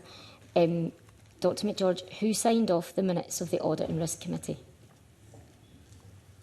That would normally be through my deputy and then to me for a final check. Then they would go to the chair of the audit committee who would ultimately sign them off. Okay, so you will have at some point had involvement in the sign-off process of those minutes? Okay, thank you. That's helpful for the record. Thank you. We've been here for over 4 hours this morning and into this afternoon. I appreciate the time you've given us. I just want to finish with a final question where I started, really. And after 4 hours, I'm no clearer. Why did this happen? There's a lot of explanation being given, but it's the why. And is it just the simple fact that we had all of the wrong people in all of the wrong senior positions of responsibility who all failed to pick up on the deficiencies of the others? Is there any other conclusion that can be reached, Dr McGeorge?